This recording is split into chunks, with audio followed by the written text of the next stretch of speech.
Paramashivoham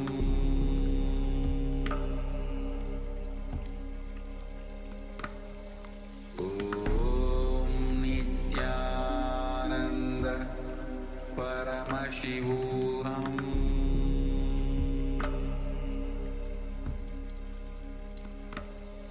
Om Nithyananda Paramashivoham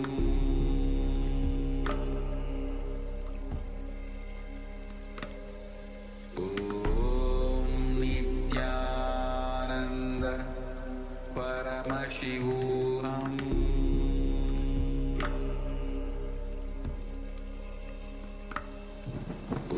Om Nithyananda Paramashivoham Om Nithyananda Paramashivoham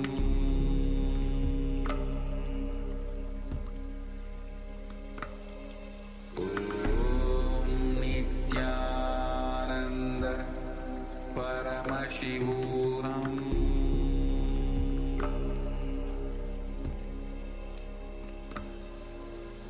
Om Nithyananda Paramashivoham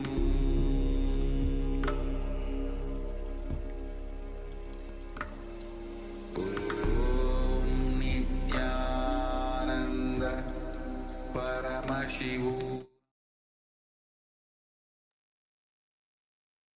Now slowly you can relax and just take a moment. You can open your eyes.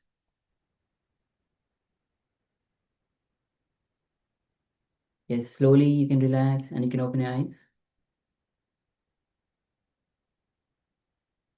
And just share what's revealed to you, whether the whole page, the content of the whole page was revealed to you, or a paragraph was revealed to you, or just one word, a few words were revealed to you, or even you saw some object. It might be related to the the page that we had displayed. So just take a few moments and let's share what Swamiji revealed to you. Then we'll be projecting and reading out the whole content, the page for you. So take a few moments and start sharing.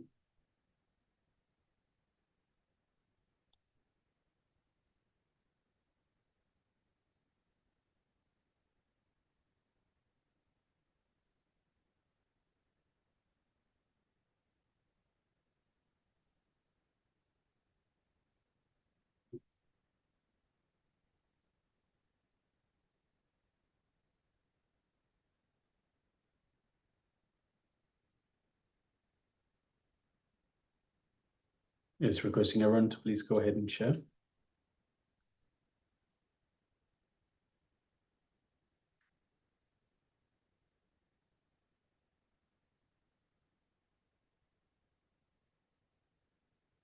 So don't be afraid, don't be reluctant to share whatever is revealed to you or whatever you experience in this manifestation. Just trust, just go with it. It's important that you trust. So from the moment that you sit with the intention to manifest, the divine simply manifests through you. So go ahead and share.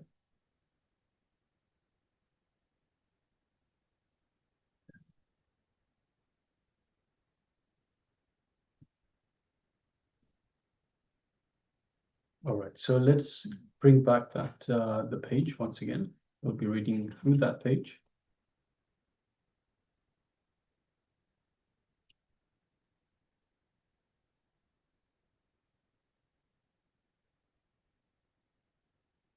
So we have at the top of the first page on the left-hand side, it starts with Om Nithyanandeshwara Paramashiva Samarambham Nithyanandeshwari Paramashakti Madhyamam Asmat Acharya Paryantam Vande Guru Paramparam. I welcome you all with my love and respects. I welcome all the participants of Paramashivoham sitting with us in Adi Kailash, and all the devotees, disciples sitting with us all over the world through Nithyananda TV and two-way video conferencing, having Nayana Diksha. I welcome all of you with my love and respects. With the grace and blessings of Paramashiva, today we will be celebrating the anniversary of Adi Kailash. Adi Kailash foundation stone was laid on Deepavali Day 2002. And of course, again, Adi Kailash is also revival because the temple existed before in this birth I arrived. So it is again revival. This birth I revived 2002 November, Deepavali Day, foundation stone was laid, and January 1st, 2003, Adi Kailash was inaugurated, open for public. And from that day till now, 16 years over, 70th year entering, Adi Kailash, how it was and how it is, and still hosting the world's largest spiritual happenings. Great. And it is going to expand, expand, expand. All of you may be aware that we have added huge land from Mysore Road. All lands have been purchased and connected to Adi Kailash Trust. So the construction will start. A lot more will be done in Adi Kailash. I'm so happy to celebrate the anniversary of Adi Kailash, which we used to celebrate as Mission Day. So let's offer Aarti to the Paramashiva's Nithyananda, Paramashiva's deity receiving Brahmotsavam in Rajya Sabha, and then continue the Satsang. Today's subject, invitation to Kailasa. First thing I wanted to tell everyone who are part of this great happening, revival of the enlightened civilization, whether you attended one satsang in two-way video conferencing, sitting in one corner of, and the page is cut, then on the right-hand side we have, my mother is the oldest Adinavasi we have, whether you have contributed 1 penny or you have contributed millions of dollars or huge properties, everything knowingly, unknowingly, whoever has done for this great work, Paramashiva has ordained me and taken up through this being. I wanted to offer my humble gratitude to all of you, to everyone who are part of this great Paramashiva Leela, revival of this enlightened civilization. Understand, Kailasa has two components. One, revival of enlightened civilization, and revival of the Hindu nation. I thank everyone directly, indirectly, made everything happen. Understand, till now, whatever I have done, all the work, day and night, was aiming towards this Kailasa, revival of the Hindu nation. I sincerely wanted to thank every one of you. I sincerely wanted to thank every one of you again and again and again for being part of this great Paramashiva's mission. Understand, this mission was ordained by him directly, manifested by him directly. That is why, how much ever anti-spiritual elements, anti-spiritual forces tried, they could not collapse. They could not destroy Paramashiva is, Paramashiva was, is, will be doing what he has to do to revive enlightened civilization, and revives the Hindu nation Kailasa through this being, through this body, through this being. Everyone, whether you have volunteered for just 1 hour or have been Adinavasi for years, days, months, in the initial days of all recent days, I wanted to thank all of you on this auspicious occasion when Kailasa has happened. Understand, what for Paramashiva manifested as this being is really happening. I can say that. Today morning, some of my sannyasis is telling, Swamiji, your face is shining too much, more than usual. Something extraordinary? Guys don't know. It's a joy it's a joy of success when whatever is said and done, Mother knows she. Okay, so this is how the second page finishes. So on the right-hand side. So that is what we had displayed earlier. This is a page about Adi Kailash and about Kailasa itself. So the foundation of Kailasa, foundation of Adi Kailash as well. So Adi Kailash in Biridi, in Bengaluru, and of course we have Kailasha, the first Hindu nation. So if you had anything related to that, if you were revealed anything related to that, then congratulations for manifesting. And really do wish everyone to start sharing, everything that you experience. So even if the mind is empty, have a look at with awareness at the rest of your being, at the rest of what you are experiencing. Even it might be a tinge in the leg or something, or whatever you are experiencing, everything will be related in one way or another to the revelations. So it's very important that in these power manifestations, don't put the full expectation on a vision of receiving a vision. It's not always going to be a vision. All right. All right. So now we'll be entering into the next revelations by Swamiji. And the next revelation is going to be on the science of miracle. Yes, science of miracle. Actually, Swami says there's nothing called as miracle. Everything in our life happens because of some cause and effect. But if you don't understand anything, something that is a miracle for you. So let's get deeper into this revelation by Swamiji. So please come to the space of listening. And we are just joined by Manivanan, it's Nithyananda. So let's get ready, come to the space of listening. Let's enter into these revelations by Swamiji.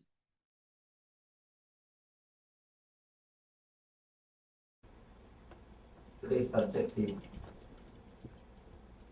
in such a miraculous.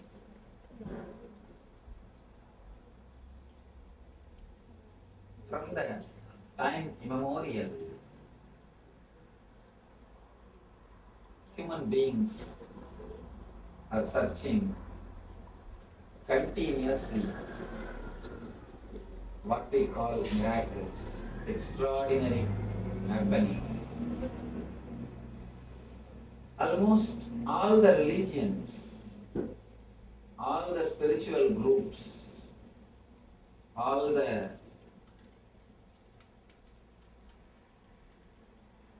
spiritual societies are answers for the great happenings in the planet Earth which can't be explained logically. There are so many thousands of things happening which is beyond logic.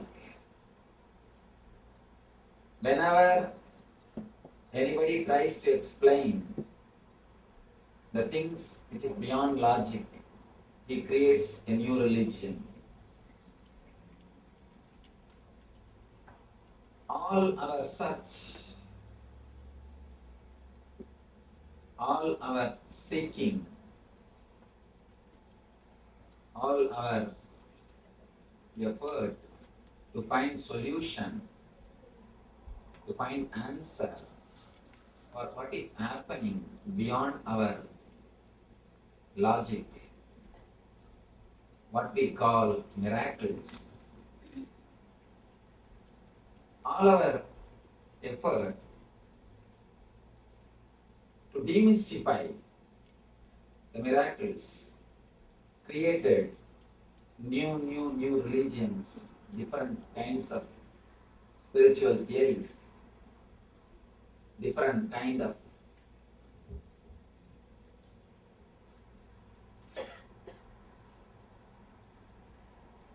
understanding about these energies.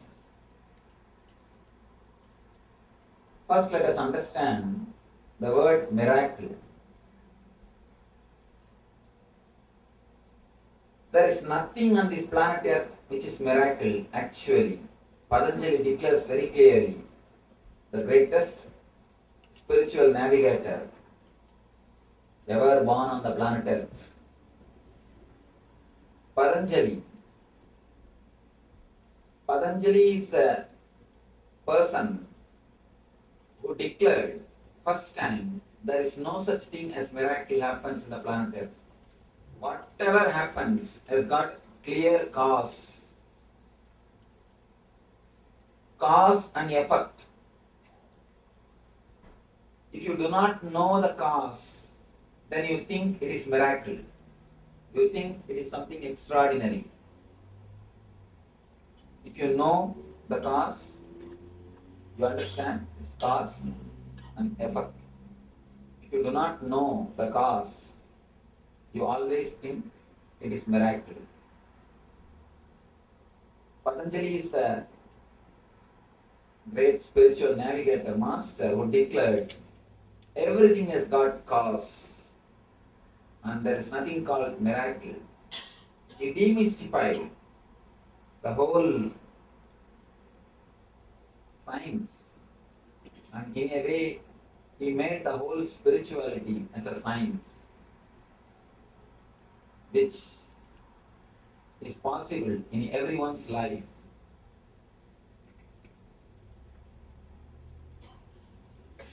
By nature, man has got inquisitiveness, the curiosity to search in extraordinary things.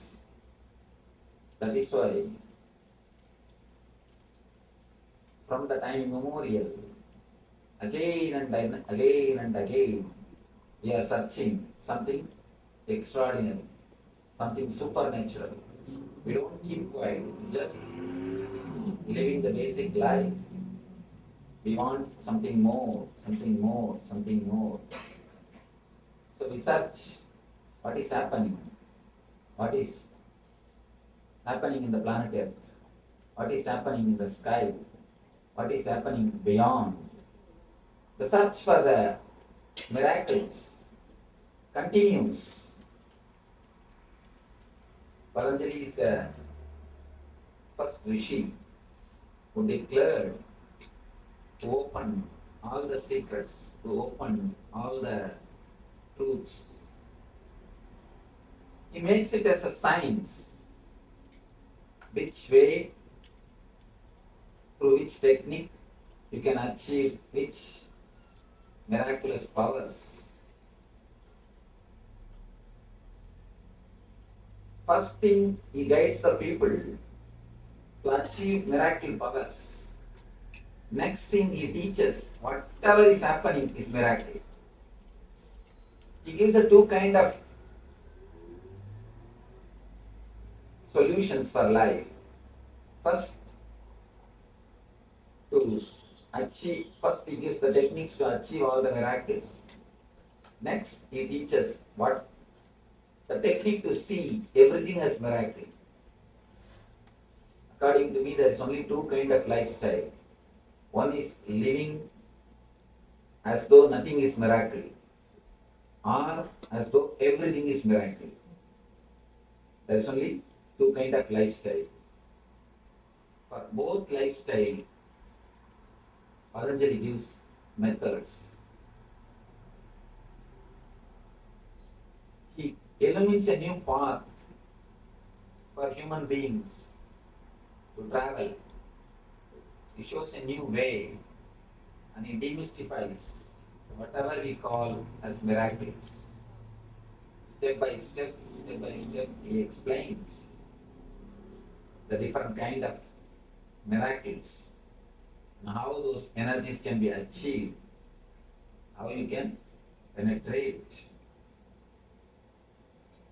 Now, I wanted to analyze one or two things. Search for miracles, is it going to help us? First, let us analyze. Searching for these miracles, is it going to help us in our practical day-to-day life?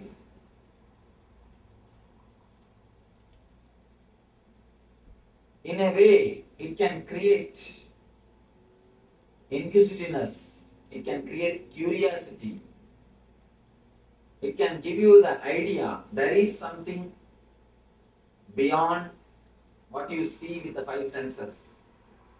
It can give you an inspiration that there is something more than what you see on the planet Earth. as an inspiration to search the extraordinary thing, it is surely a big help.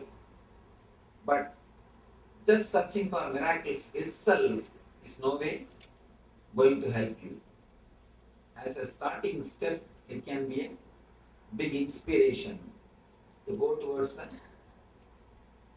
higher dimensions of life. That is what Patanjali says. When you start searching for miracles, when you start searching for extraordinary things, naturally you understand there is one more dimension for your life. There is something more in your life than what you understand. But slowly, you come to a clear understanding, you come to a clarity, you come to a realization that even miracles are not enough.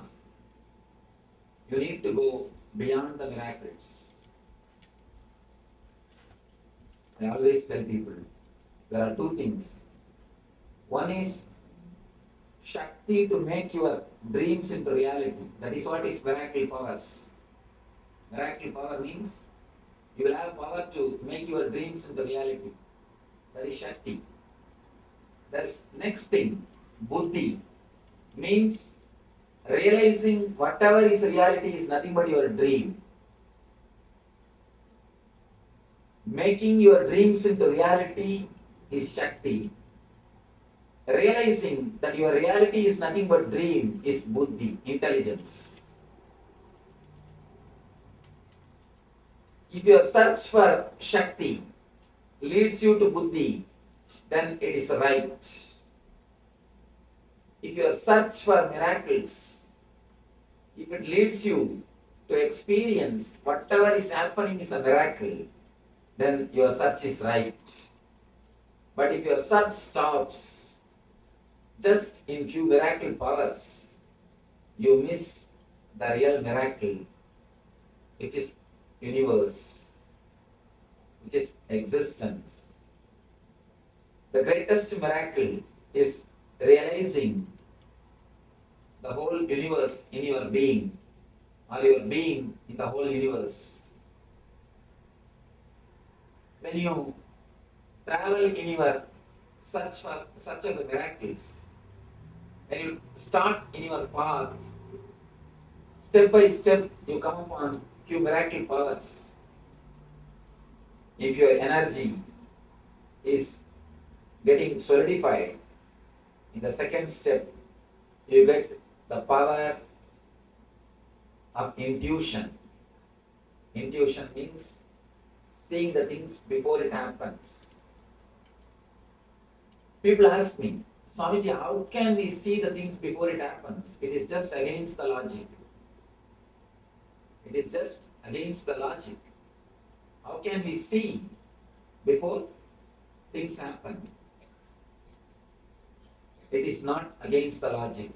Because whatever you think as past or future is nothing but the projection of present. Now there's a new thing going on among the physics scientists. New talk, parallel universe. If black hole happens in some place, in some other corner of the universe, Big Bang happens. Big Bang and black hole, they continuously happen parallelly. Continuously somewhere black hole is happening, and the parallel side of the universe, the other side, same way Big Bang is happening. If the Big Bangs are happening, black holes are happening. When you don't know the connection, you think it is a two independent incident. If you understand the connection, you will understand it is not two separate incidences. It is just cause and effect, that's all. They say even a single atom cannot move without creating effort in the other side of the universe. If an atom moves in a place, the other side, parallelly, another atom moves. If you understand this parallel universe theory, you will be able to understand your future and past are not two independent things. They are just deeply related with the present. Understand the time as a shaft. Actually, time is a shaft. One side is past incidences, other side is future incidences. Center present. You never touch the time shaft actually. You are always pulled in the past or by the future. You always live in the past or live in the future. You never touch the present moment. Present moment is the time through which you can touch this time shaft. Eternity is past, present and future. All the three is eternity. But you can touch the eternity only in the present moment. If you are in the present moment, only then you can touch the eternity. If you touch the eternity, you can understand the past and future are not different from present. They are just extensions of present. From the past moment, this moment is taking birth. From this moment, next moment is taking birth. If you have the glimpse at least once of the present moment, if you live even for one moment in the present moment, you will have a clear glimpse, clear idea about the future. Just yesterday in the Shakti Spurna program, one devotee questioned me, Swamiji, sometimes I feel when I am in a party, suddenly I feel the same party has happened in my life. I had been to the same house already once. And I feel suddenly the same incident is happening. And I feel in 5 minutes somebody is going to come. Or some incident is going to happen. Exactly in 5 minutes the same thing will happen. How this happens? Is it happening only in my life or in everybody's life? How I am feeling like this? Then I asked, there were 80 people. I asked, how many of you have experienced the same thing in some time of your life, one or other time of your life? You will be surprised. More than 70% of the people raise their hands. And they say, all of us had this experience in some time in our life. If you enter into some house, suddenly you feel, I came to the same house. And you know which side, which room is. And you straight go there. The same incident. Yesterday I was surprised, in the 80 people, majority of the people had this experience in their life at least more than once. When you experience the present moment at least once, by mistake, actually by mistake only we fall in the present. We never enter into present consciously. Because if you enter into present consciously, you will never move out of the present moment. By mistake, sometimes you suddenly fall into present moment. Your consciousness drops into present moment. You have nothing to bother, nothing to worry, or nothing to think. In those moments only, you feel the glimpse of the future, and you feel the same thing has happened already. In that moment, you touch the time shaft. You experience the glimpse of the time shaft.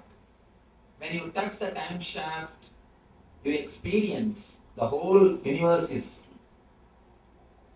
nothing but the projection from present moment. Your past and your future is not two independent things. It is just deeply dependent on your present moment. You will understand the bridge between your past and future. But we always miss. We always miss. We always miss the present moment. And not only that, not only we miss the present moment, we miss actual problem. Why we miss the present moment? We never look into the present moment. We always we try to find solution to wrong method. A small story. One American guy was traveling in London with a British gentleman and British lady. Both of them were sitting next to him in the train. The lady had a pet dog. Suddenly the dog jumped on him and pissed. Made the whole area mess, dirty. Instead of apologizing, this British lady, she started patting the dog. Oh, you have cold bladder. I should take care of you. I should do something to you. After a few minutes, this dog jumped again on that American guy and vomited. Again, this lady, instead of apologizing, she started patting the dog. Oh, I should take you to the doctor immediately. You have some serious stomach trouble. After 5 minutes, again the dog jumped on him, and now you know what it would have done. It has done whatever it can do. Again, this lady, instead of apologizing, she started patting the dog. Now it is too much. The American guy simply got up, picked the dog, threw it out of the window. Simply threw it out of the window. Till this moment, the gentleman, British gentleman, was keeping quiet. Now he started talking. You American guys drive in the wrong side, measure with the wrong scale, now threw the wrong bitch out of the window.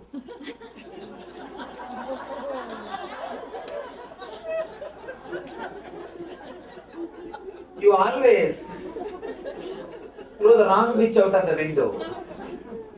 We always try to find solutions by throwing the wrong bitch out of the window. In our life, whenever you find trouble in the past or in the future, you try to work by trying to alter the past or by trying to develop on the future. But you cannot do both because both are not in your hands. You can't do anything about the past. It's already over.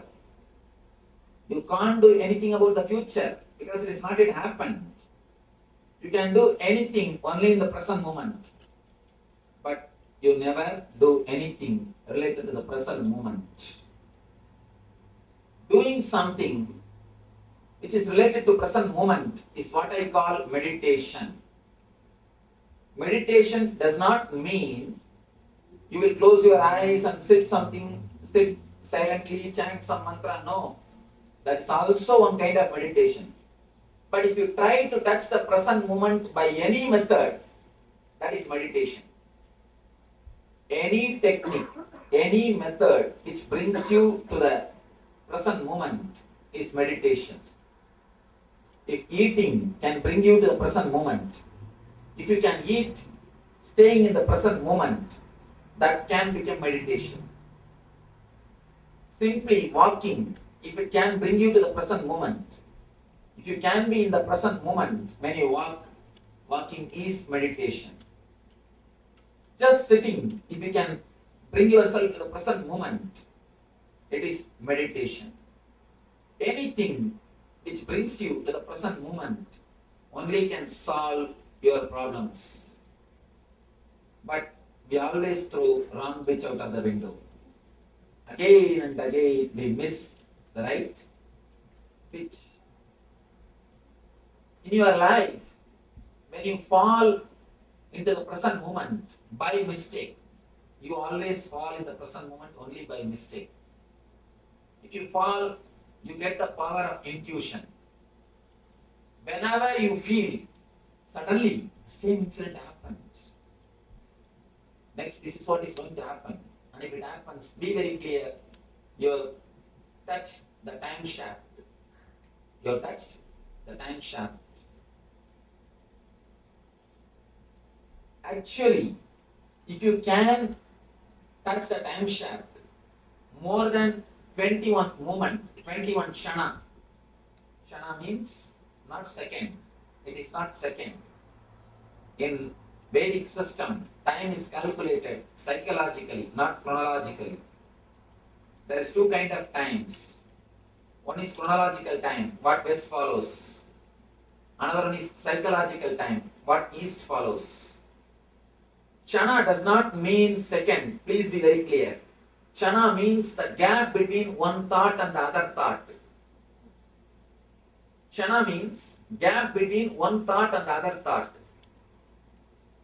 Let me explain the difference between psychological time and chronological time. Sometimes when you sit with somebody whom you really love and whose company you enjoy, you do not even know that 5 hours is gone. You do not even know how the time is flying. If you sit with somebody, you feel bored or disturbed, who tortures you, even 10 minutes will not move. You will feel even 10 minutes is an eternity. People say the eternal hell. Why? Because in the hell never time moves. In the hell never time moves. The number of thoughts, if it becomes more, you feel time is not moving. If the number of thoughts becomes less, you will realize time is flying. So in the East, we always measure time based on the mental setup. Based on the mental setup. That is why we always tell, for the higher level jivas, for devatas, our 1 year is 1 day for them. The 1 year of human beings is 1 day for devatas. Means the number of thought is very less. If the number of thoughts are very less, you will be in heaven. Please be very clear. Heaven and hell are not geographical. If it is geographical, we would have sent early satellite. No, it is not geographical. It is psychological. The more number of thoughts, you are in hell. Less number of thoughts, you are in heaven. It is by number of thoughts we measure whether we are in hell or in heaven. It is the psychological time which decides whether you are in hell or heaven. If time flies, if you are enjoying, you are in heaven. The time is not at all moving. It is just stagnant. You feel bored. Then you are in hell. It is just a psychological setup, not chronological. If you can hold the time shaft just for 21 minutes, just for 21 shana, not even minutes, 21 shana. The word minute cannot be the right translation of word shana, because the very meaning itself is different. If you can penetrate the time shaft consciously, 21 shana, you will know your whole future. You will know your whole future. Just 21 shana is more than enough to know the whole future. But we never penetrate the present moment. We never allow ourselves in the present moment. The morning, if you are brushing your teeth, you will be thinking of your office. If you are in the office, you will be thinking of evening going to the beach. If you are in the beach, you will be already planning of when to go back to the house. If you are in the house, again you will start planning about next day work. If you are here, you can be sure you are not here. If you are here, one thing is sure, you are not here. You always escape from the present moment. Even if you don't have any worries to worry, Even if you can't get any reason to worry, you just start planning for future. And I have seen people, if they don't find any reason to worry, they try their best to catch some reason. And if they can't find, the next step is, today everything is going well, Swamiji, I don't know what will happen tomorrow. And we always believe very strongly, if today things go well, tomorrow something bad is going to happen. Something worse is going to happen. This very thought, tomorrow something worse is going to happen, you are waiting for the worst thing to happen. You are practically meditating for the worst thing to happen. You are literally waiting to get hurt. When you beg to get hurt, naturally God graces you. When you wait to get hurt, naturally He graces you. No other way. Otherwise, you find some reason and hurt yourself. When you don't have any past things to worry, you start creating something in the future to worry, to create. You never touch the present moment. You never penetrate the time shaft. That is why you never get a glimpse of the past or the future. When you touch the present, you experience the intuition power. The next level, when your being becomes a little more solid, the next level of energy, you get a next power which we call Siddhi, which we call the next Siddhi. The next Siddhi is altering the future. Understand, the first level Siddhi is knowing the future. The first level Siddhi, you can only know the future. The next level experience, you get the power of altering the future. How this happens? How this happens? How can we change the future? Yesterday a devotee was asking, Swami, if there is a future, how can we change the future? If there is a free will, where is the destiny? If there is a destiny, where is the free will? Understand one example. There is a beautiful example by Ramakrishna Paramahamsa. He says, it's like a cow tied on a post. The rope length is 5 meters. Inside the 5 meter, cow has got free will. It can sit, stand, go around, do whatever it wants. But more than 5 meters, the cow cannot go. Beyond the 5 meter, it is destiny. But inside the 5 meter, it has got clear free will.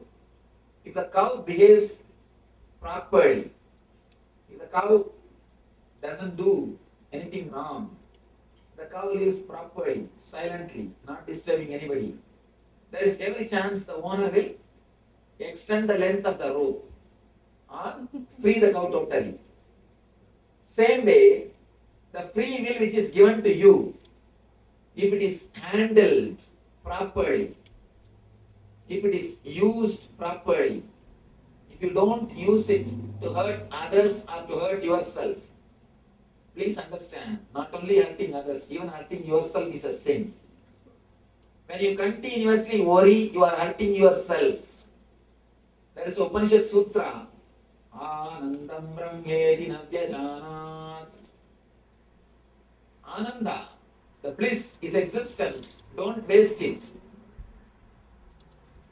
We are wasting our life without living the natural bliss, which is our nature.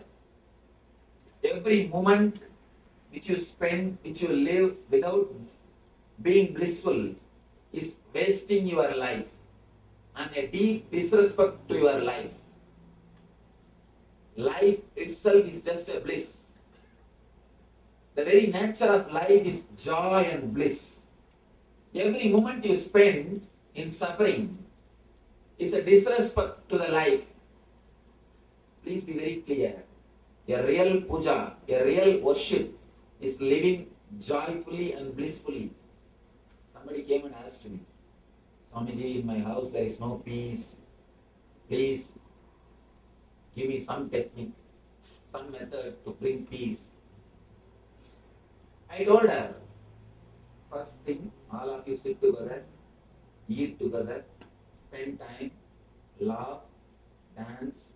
Naturally, you will see, you will have more understanding. This bliss, this joy will bring more and more peace. Don't find fault with each other continuously. Just try to be blissful. She said, no, no, Swamiji. Teach me some technique, some puja, which can help, which can bring peace in my house. Puja can bring, and it is done honestly and spiritually, that's true. She asked, no, no, teach me some puja.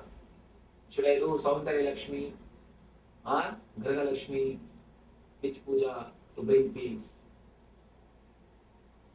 She is not ready to listen to the solution. Then I said, what generally you do? When you go inside the puja room, you do puja to Lakshmi. When you come out, archana to husband. How will the peace come? How will you have the peace? It is a life solution which you need to follow more than any other ritual. The greatest puja is how to be blissful, how to be more joyful.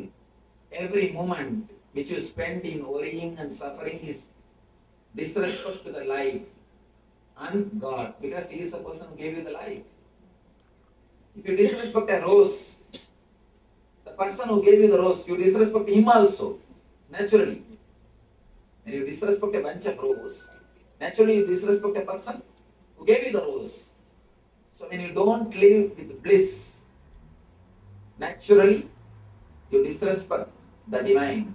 Life is too valuable to be spent in suffering and misunderstanding. When you don't hurt yourself and hurt others, there is every chance the rope length can be extended from 5 meters to 10, or you can be liberated. The persons who are liberated are only called as Jivan Muktas. When you actually live in the present moment, you can never hurt yourself or you can never hurt others. When you live in the present moment, your being feels so much filled with the life. You will be flowering, you will be overflowing with so much of energy. You can never hurt others. You can never hurt yourself. All disturbances to yourself, to others happens only in unconscious level. As long as you are unconscious, you will hurt others and you will hurt yourself. The moment you become conscious of what is happening inside your being, naturally you will stop hurting yourself and you will stop hurting others. Masochism and sadism is one and the same. If you hurt yourself, naturally you will hurt others. If you hurt others, naturally you will hurt yourself. Because you have only one mind, you don't have two minds. You have only one mind. It's like a double-edged sword. If you kill others, you will naturally commit suicide. If you try to commit suicide, you will naturally kill others. It is a double-edged sword. When you come to the present moment, when you start living in the present moment, you will see a new dimension of your being opens. You experience the new taste, new space of your being. When you experience the new space of your being, your past stops binding you. Your future starts listening to you. As long as your past binds you, your future will never listen to you. People come and ask me, Swamiji, I want to stop smoking. Please tell me something. I tell them, first thing you have to do is drop the guilt. They get surprised. They tell me, what is this, Swamiji? If I drop my guilt, I will start smoking more. What are you talking? You say, drop my guilt. No. Only when you drop your guilt, only when you are free from your past. Guilt is from past. Only when you are free from your past, you will have enough of energy to change your future. As long as you carry the guilt, you will project only your past into future. Understand? When you carry the guilt, you already decide you can't change your future.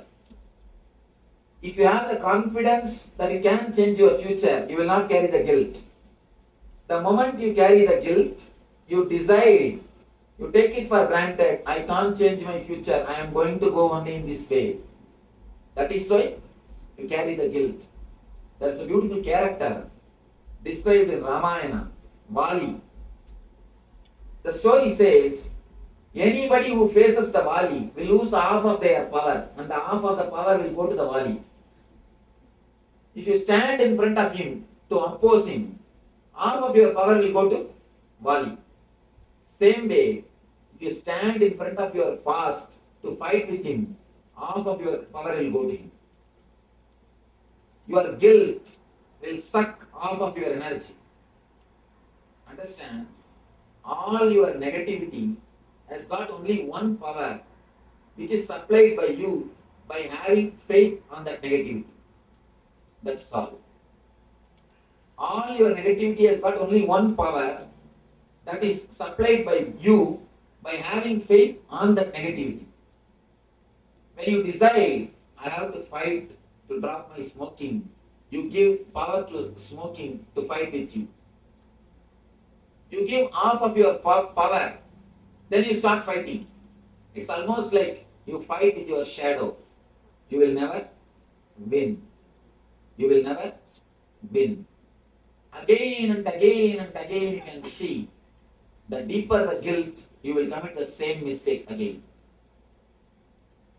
The more strongly you take the vow, I will not become angry next time, more you will become mad. The more stronger the vow, more madness. The more strongly you decide, I will stop smoking, more quickly you will pick up in your hands. Because the thought is there continuously. You will project your past into the future continuously. As long as you try to fight with your past, you are in unconsciousness and you will project the same past into the future. Be very clear. More the guilt, same mistake. You can see by guilt you will never be able to overcome any mistake.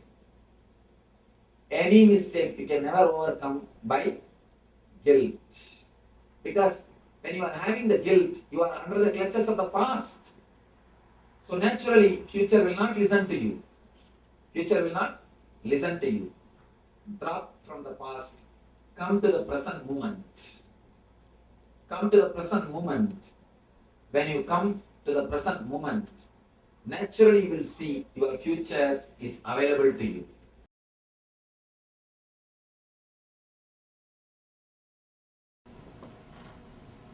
I welcome you all with my love and respects. Master, the Master Surgeon. Master is a person who removes the ultimate cancerous tumor which happens to us, which I call ego. Ego is the ultimate cancerous tumor which happens to our being. Master is the person who does surgery on that ultimate cancerous tumor. He never allows you to stuck or be comfortable with anything less than enlightened state. Usually, not only in the normal level, even when we start progressing spiritually, after some time, in some layers we get caught, we get stuck, we don't move further. Somewhere we will be caught, stuck, and we will not even know that we are stuck. In all these kind of situations, in all these kind of moments, again and again and again, Master helps us to awaken, or he pushes us. Go ahead. Don't stop. Go ahead. He is really a master surgeon. He transforms the whole life. Of course, whenever surgeon comes with a knife, we always feel he is going to cut us. He is going to hurt us. He is going to disturb us. But the knife of a surgeon is not for killing, it is for healing. It is not for killing, it is for healing. In the India, they worship the gods with a big knife, sword, and all those weapons. People always ask me, why do you worship the gods with a big sword? Why do you worship gods with a big knife in their hand? Why gods need all these weapons? I tell them it is a symbol. Symbolically they represent that they are surgeons. They are going to straight away cut your ego. They are going to straight away remove the cancerous tumor. It's a metaphysical representation that they are the master surgeons.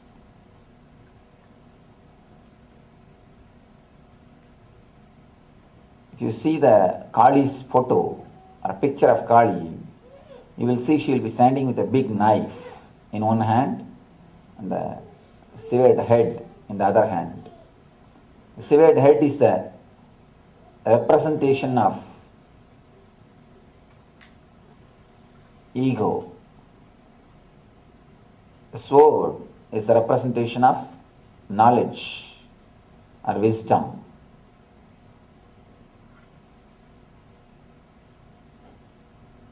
Let me narrate an incident which explains deeply how the master takes care of the disciple, how he never allows the disciples to get stuck in some layer, in some level. Even if the disciples feel very cool, cozy, happy, settled, the masters shake and make you aware what you think as security is not allowed. You can't get stuck. You have to move further. You have to go ahead. This is one of the beautiful incident from Sri Ramakrishna's life. Sri Ramakrishna is a great spiritual master who happened in India in last century. He had a master. The master's name is Totapuri. Ramakrishna used to worship the form of goddess Kali. He used to meditate on a particular form. He had the darshan of that form. He used to live happily with that form. He was just living his life beautifully, happily with that form. Suddenly one day appeared new person, very elderly man, old monk, Totapuri. He said, don't meditate on the form, go beyond the form. Of course, naturally the Ramakrishna was shaken. He said, why? The form is so beautiful. I am so happy with it. I feel my whole life is this goddess Kali. I feel I am totally connected to her. Why should I go beyond this form? What is wrong with the form? Totapuri says, no. No form is eternal. Forms are always ephemeral. Only when you go beyond the forms, you will be able to experience the eternal bliss or the eternal consciousness. Ramakrishna was happy with that form. Actually, when you meditate on some form, you feel very comfortable, soothing. You can project all your ego on that form and feel satisfied. If you wanted to have a caring, loving mother, if you are missing a caring, loving father, you can always project that into that, your God. You can always think your God is a loving, caring father. Your God is a loving, caring mother.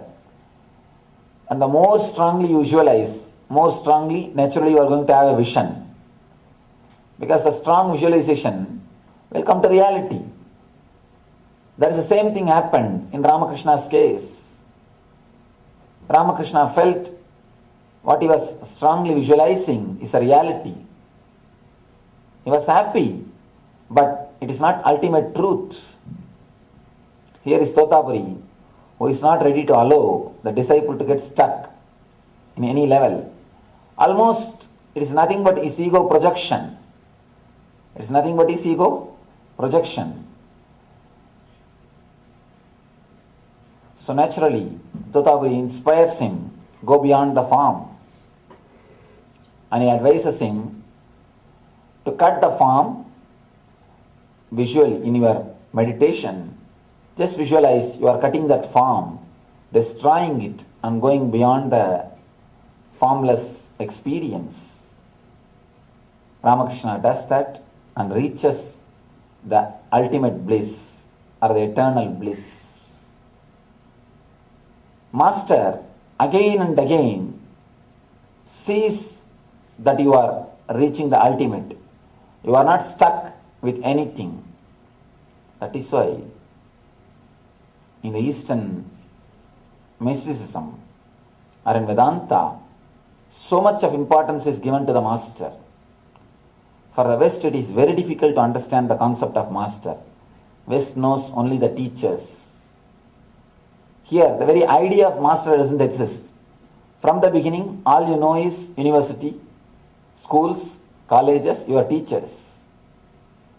The idea of master doesn't exist.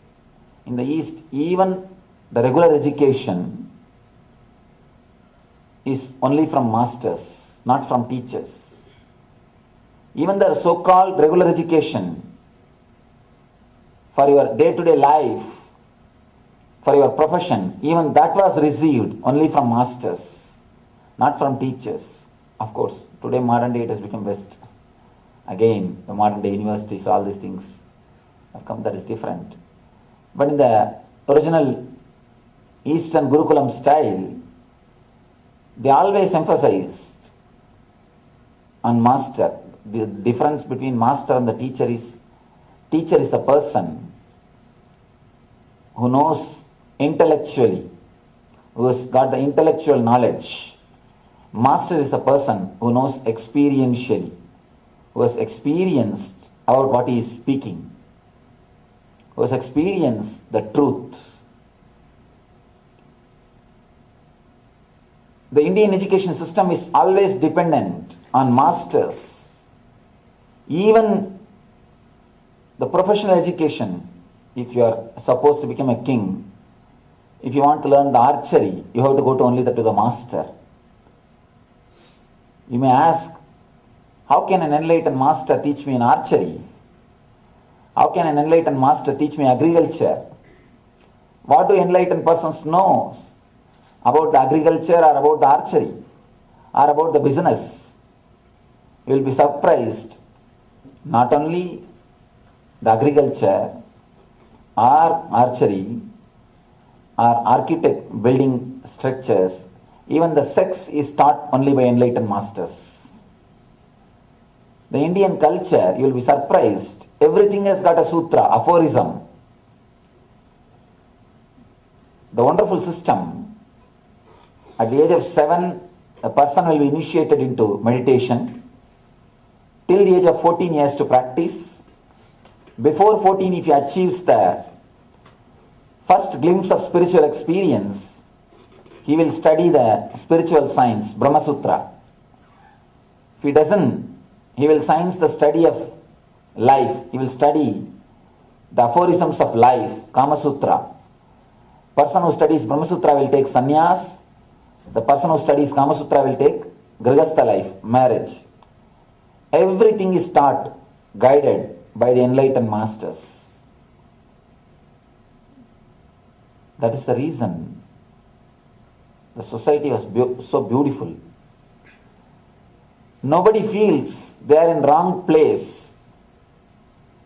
Nobody experiences the idea that I am in a wrong place.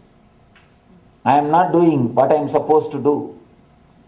Because the masters decide, the very young age, they very clearly decide what this person is supposed to do, what this person is supposed to achieve, what he will do, where he will go.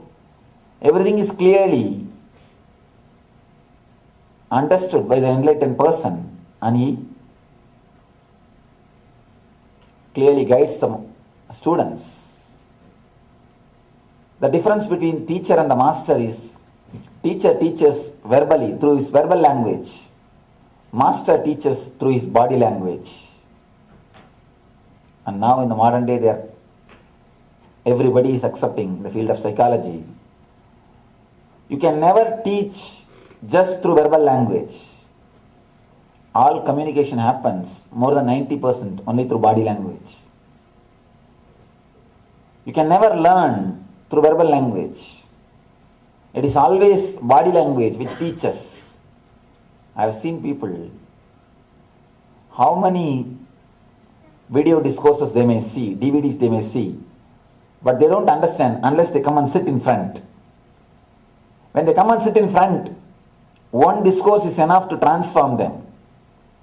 If they sit and watch the TV, the DVD, the recorded discourses, how many they may watch, but never the transformation happens.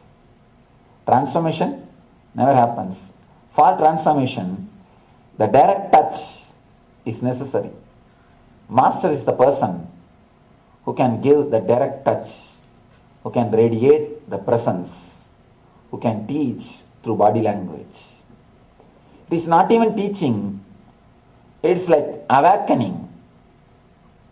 He just awakens you by his presence, by his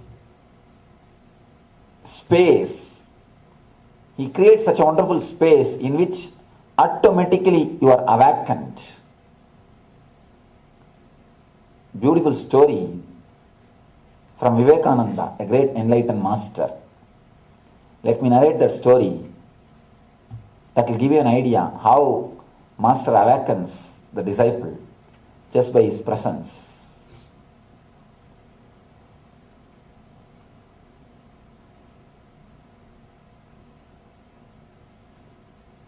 There was a lioness in a forest. It was pregnant, about to give birth. One day it was searching for food. It was going around the forest, trying to catch some animal.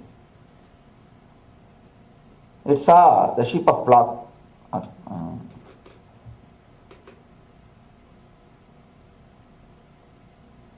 and jumped, and it was trying to attack.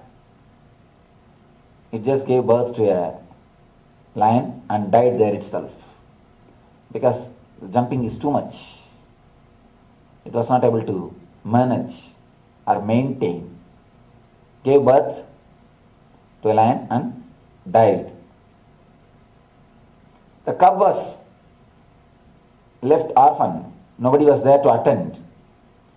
These goats, they somehow felt very friendly with this cub, and they took this cub. Cub started growing with these goats. It started drinking the goat's milk and started eating the grass, almost living like a goat. And actually, one more thing, the way in which you are brought up, that is the way you will have an idea about yourself. And don't think we are human beings just by birth. You walk with two legs because you are taught and you are brought up in that way. Otherwise, naturally, we will be still animals. This cub was brought up just among the goats, and it really felt it is a goat. And it used to eat the grass and drink the goat's milk and play with the goats, live like a goat and create sound just like a goat. After a few years, one day, one lion was again attacking that same group, and it saw a cub along with the goats, and it just attacked that cub, brought the cub out of the group. Cub started shouting, leave me, don't kill me, don't kill me. Lion said, don't worry, I won't kill you, you are not a goat. Cub said, don't tell me all these things. Don't kill me, don't kill me. Just give me that assurance that you will not kill me. Lion said, don't worry, I will not kill you. It just left. The cub ran, and his cub escaped and ran.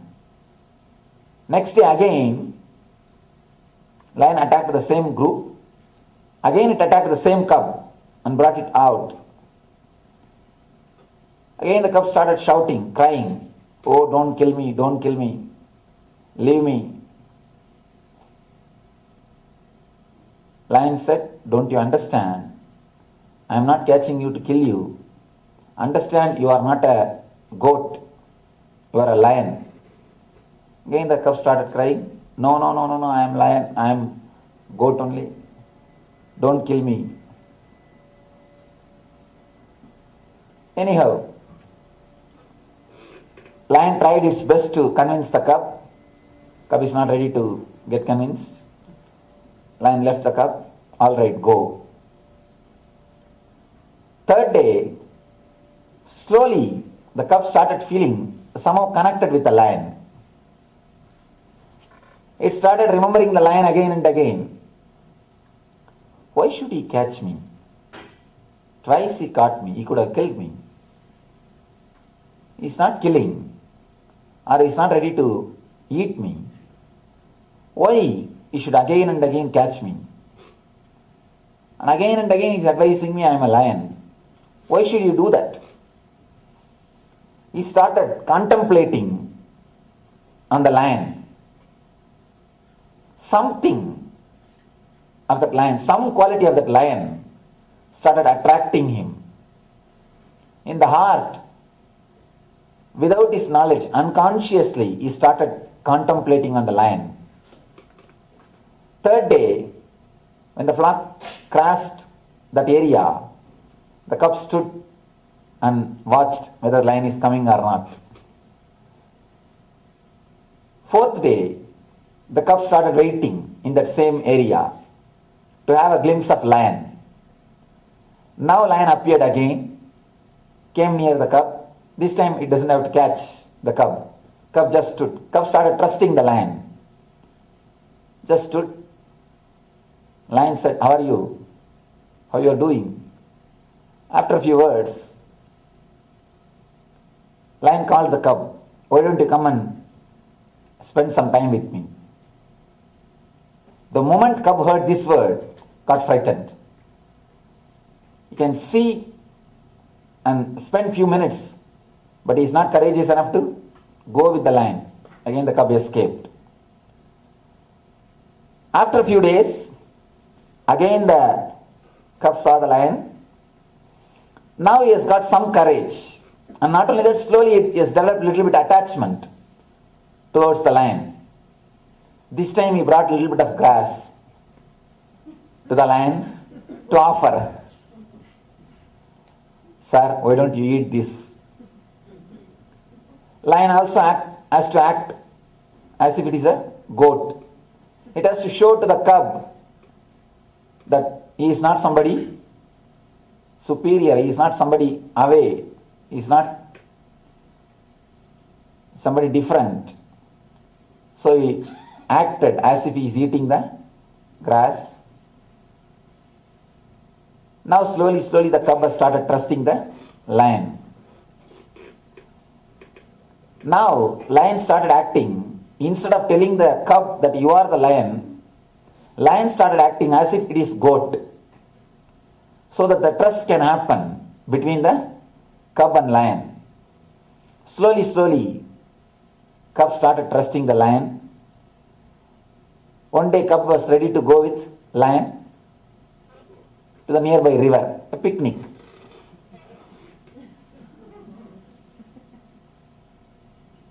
Lion took the cub, both of them went near the river. When they were standing near the water, suddenly lion grabbed the face of the cub, head of the cub, neck, and said, look at the river. Cub said, yes, I am seeing. What you are seeing? Cub said, our faces. Do you see my face? Yes. I am a lion. Yes. Do you see your face? Yes, I am seeing. You are also a lion. Again, the fear came up. Cub said, no, leave me. Started shouting. Now it is too much. The lion had little meat. It just took the meat and forcibly put inside the mouth of a cub. Cub slowly started chewing. The taste of the blood. When the cub started tasting the blood, slowly he started feeling, yes, I could eat the meat. I am not just a goat. If I am a goat, how can I eat the meat? The first experience that I am the lion started happening. Of course, again the cub is not ready to be convinced. After a few minutes, just out of the old habit, he vomited the meat. Again started shouting, no, don't try to brainwash me. Don't try to teach me. I am goat. He started running. After a few days, again somehow lion managed. The cub brought him to the river. This time he decided he has to realize. He has to experience. This time when he brought the cub, it showed him very clearly, look at your face, look at my face in the river. Both are one and the same. And eat this fresh meat. He gave him the fresh meat to eat, to taste, and naturally, taste of the blood made the cub to realize it is not a goat, it is lion. And he removed the cub, left him in the forest. He didn't let him to stay with the goats. When he has to live in the forest, naturally, he has to search for his food. He has to hunt. He has to go around. He started hunting. He experienced completely who he is and started living as a lion. Beautiful story. I don't know how Vivekananda came up with this story. This is exactly the same thing happens between you and the master. Exactly same thing. When you see the master and when he says, you are not as you think, you are not human being with spiritual experience, you are a spiritual being with human experience. We always think we are a human being having a spiritual experience. Master says, no, you are a spiritual being having human experience. But you are not ready to believe. Not only you are not ready to believe, you felt little uncomfortable. You feel he is preaching his ideas or he is trying to convert you.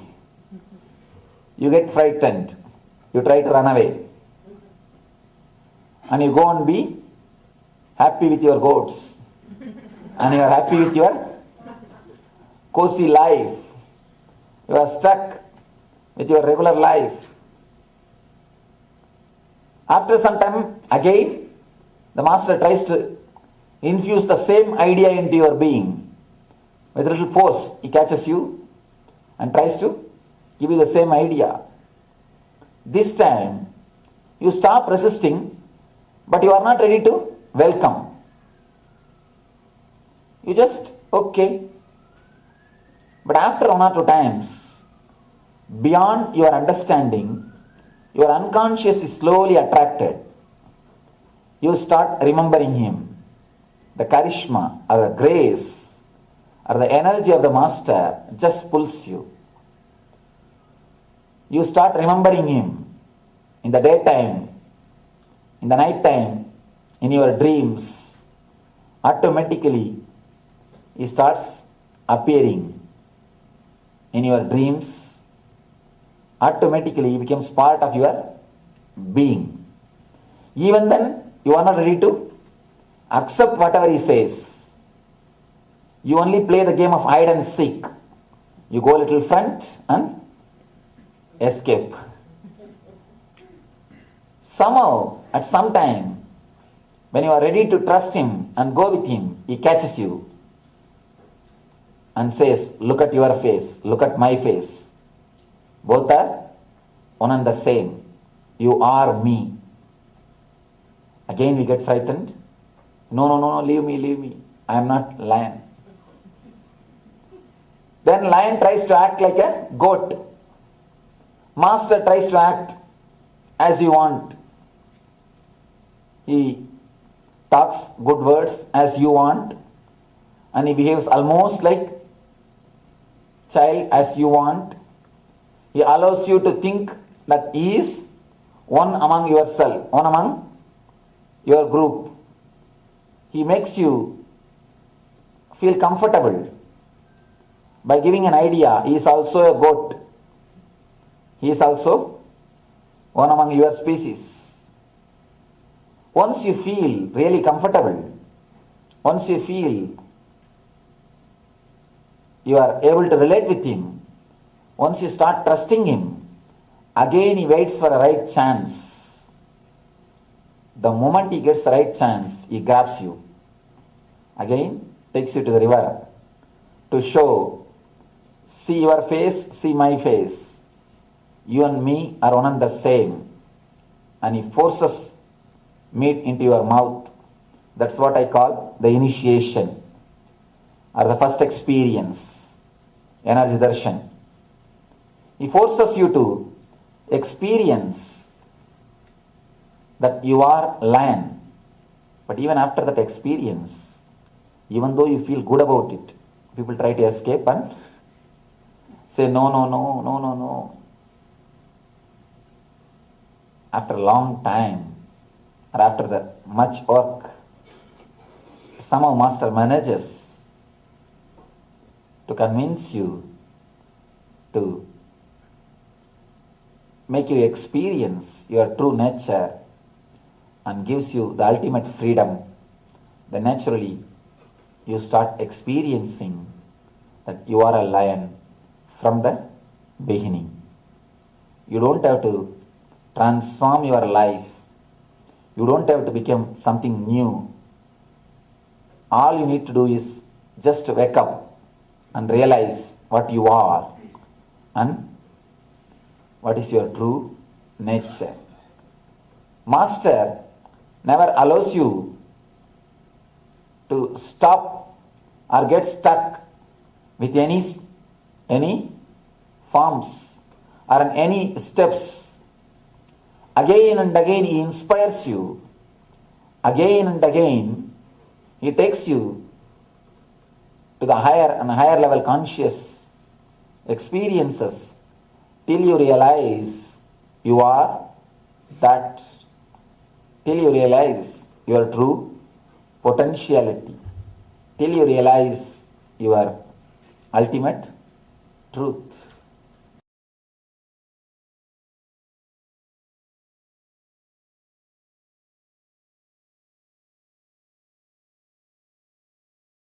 If you know how to be aware of the gaps, silence, you will have my presence.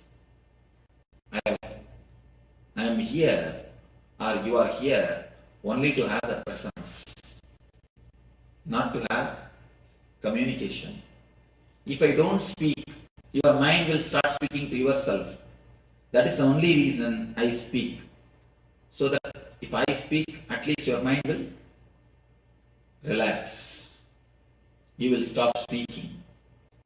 If you really stop speaking and start listening, you will start, not only you will start listening, you will see something more will be happening in you.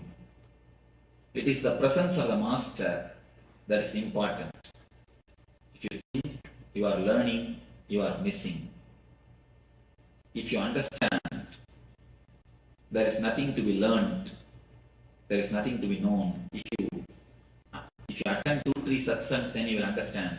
I am speaking the same thing. I am telling the same thing in different words. Just I am changing the words. Just I am changing the cloth, overcoat, not even cloth, overcoat. Today one color coat, tomorrow different color coat, day after tomorrow different color coat. But the main message is the same. Of course, main message can never change. The same thing I am speaking.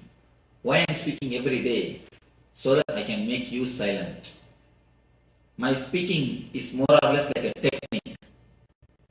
It is not philosophy.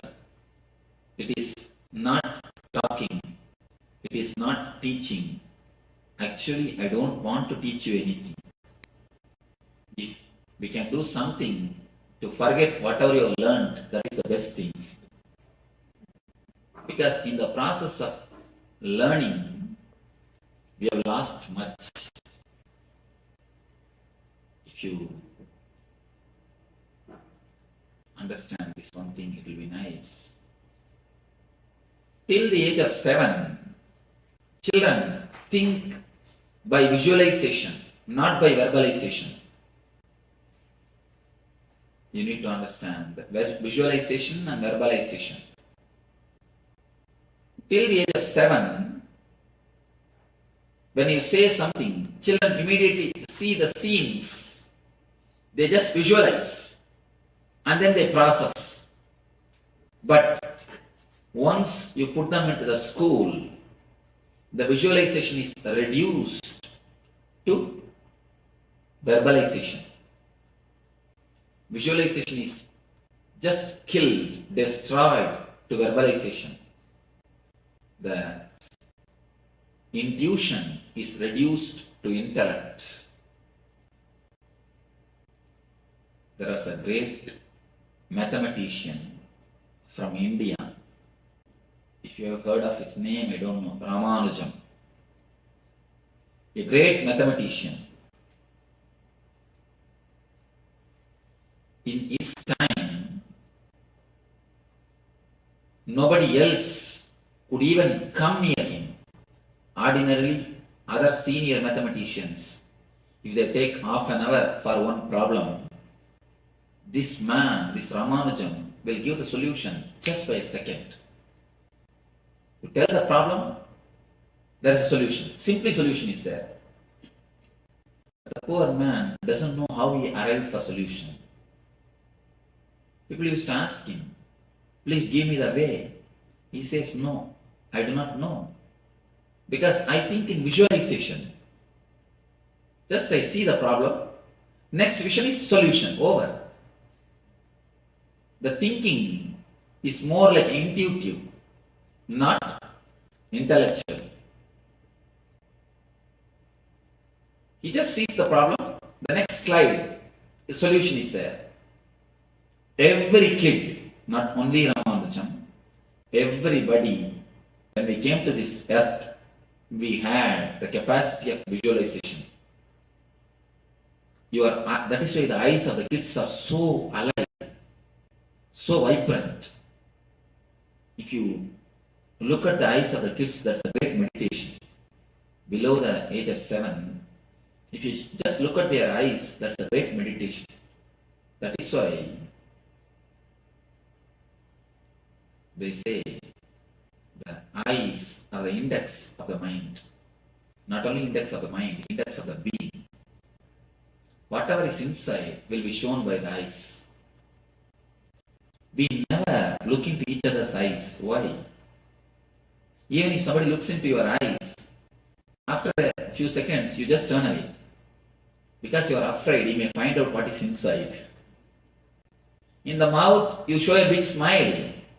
But inside, you think, let me take care of you later on. Not now. Especially when somebody dies, when you go there to inquire, you can always see people have got a line of violence or vengeance inside. In their mouth, they will be telling, oh, he has gone, it is too bad, I feel sorry for you. Inside, oh, he has gone, good, let him go.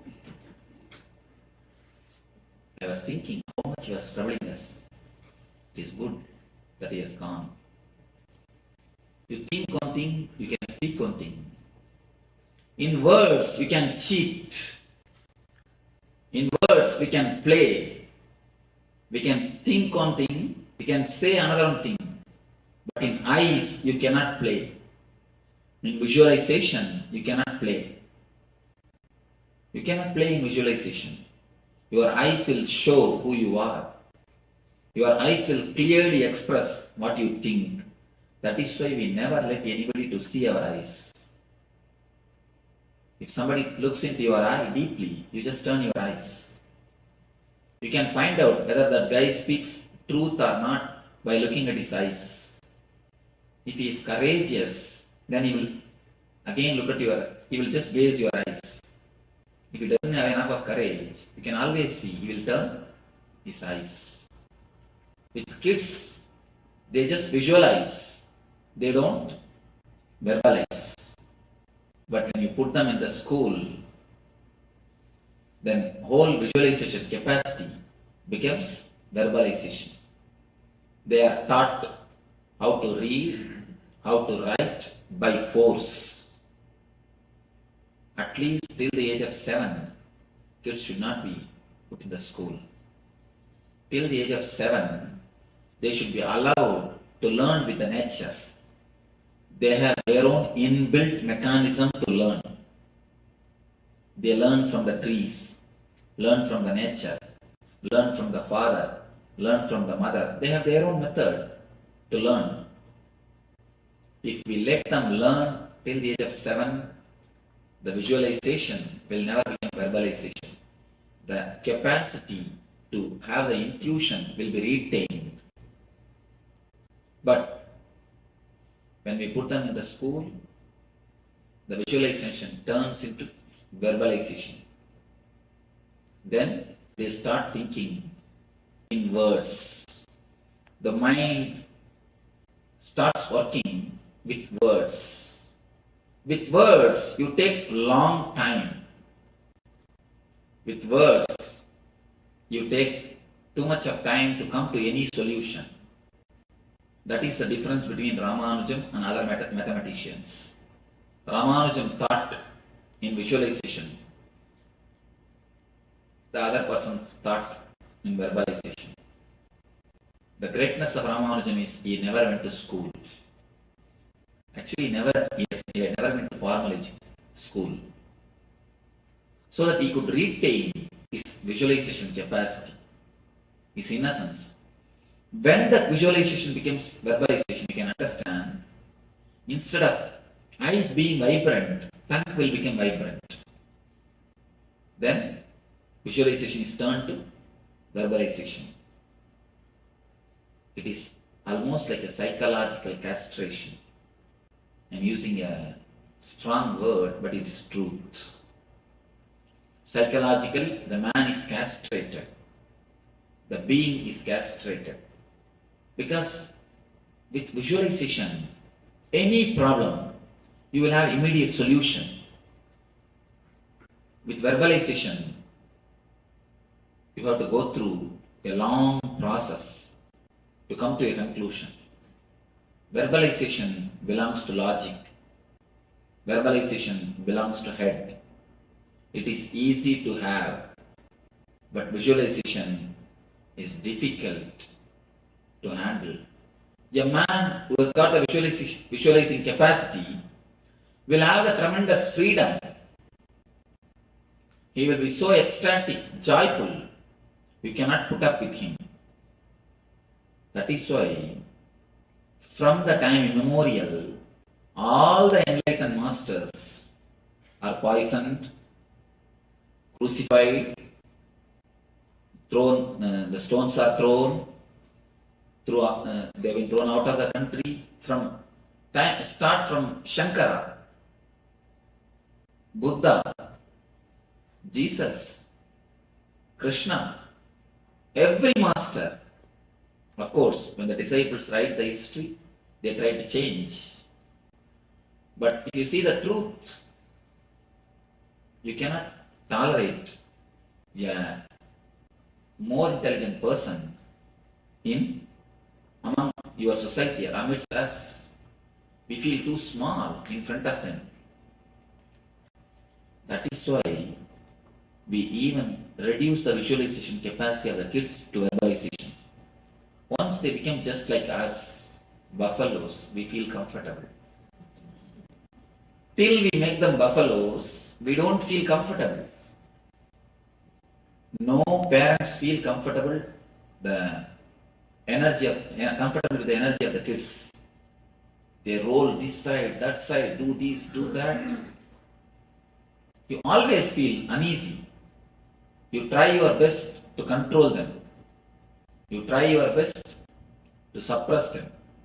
Once you make them silent, dull, dead, just like you, then you feel, now you have your son or your daughter. Visualization is reduced to verbalization. Philosophy is always oriented on verbalization. Mysticism is always oriented on visualization. That is why for meditation you need visualization. For philosophy you need verbalization. How philosophy deals your 3 layers of problems. How mysticism deals your 3 layers of problems. Physical illness. All the medicine system, healing system, born out of philosophy, treats the symptom. If you have problem in the lungs, only the lungs are attended. Only that portion is attended by some chemical or by some operation or by some injection. That portion is attended. But we forget to understand, by giving medicine only to that portion. If you have headache, you are given medicine.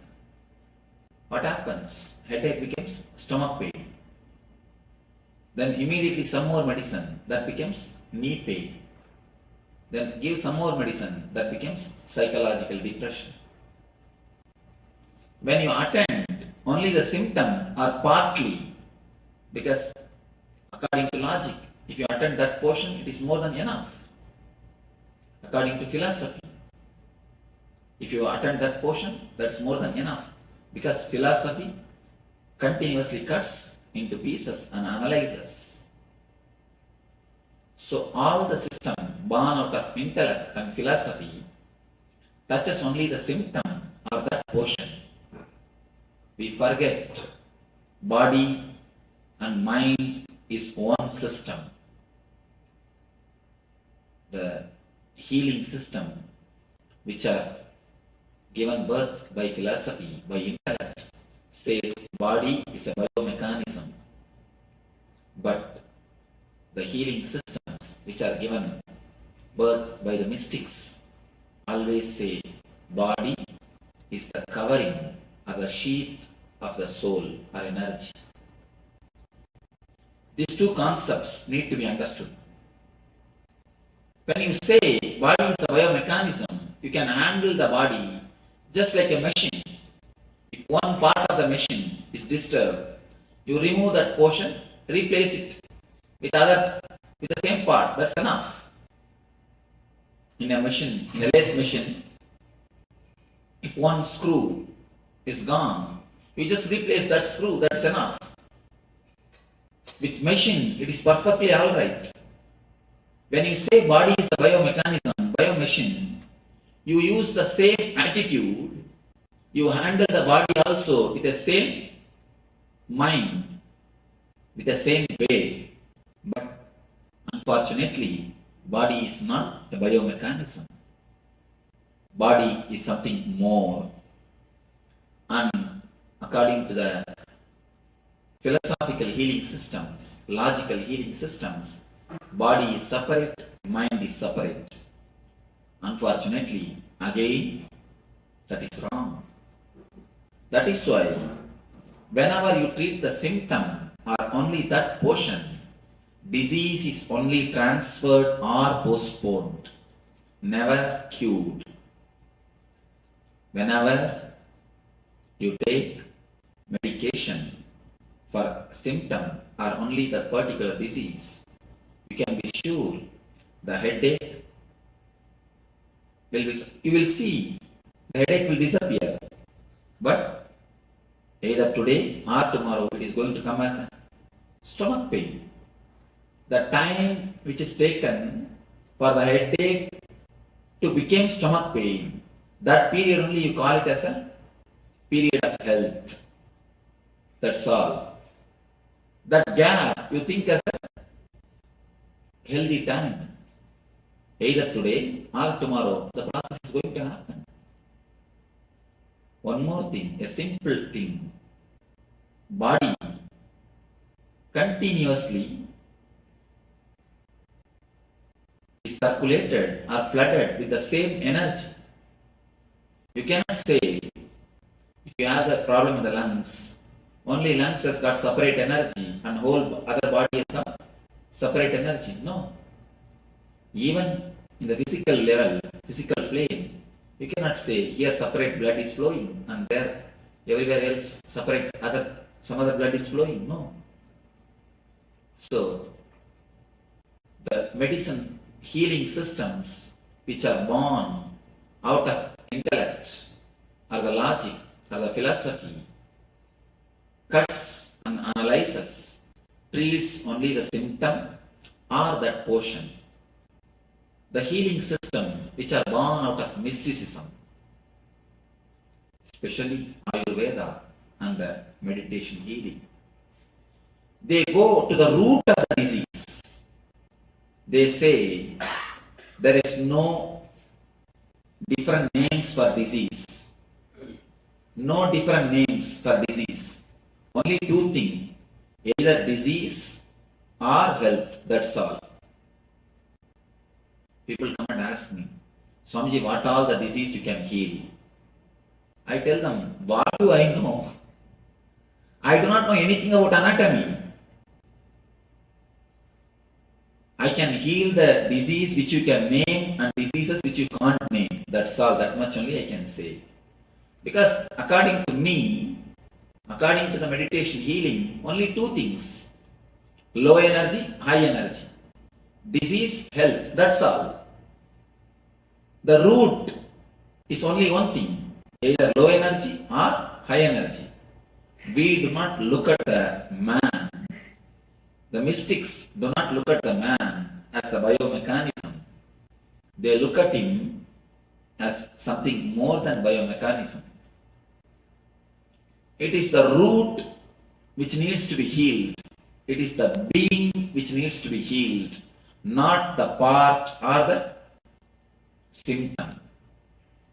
If you try to cut the trees to destroy if you try to cut the branches and leaves to destroy a tree, can you successful?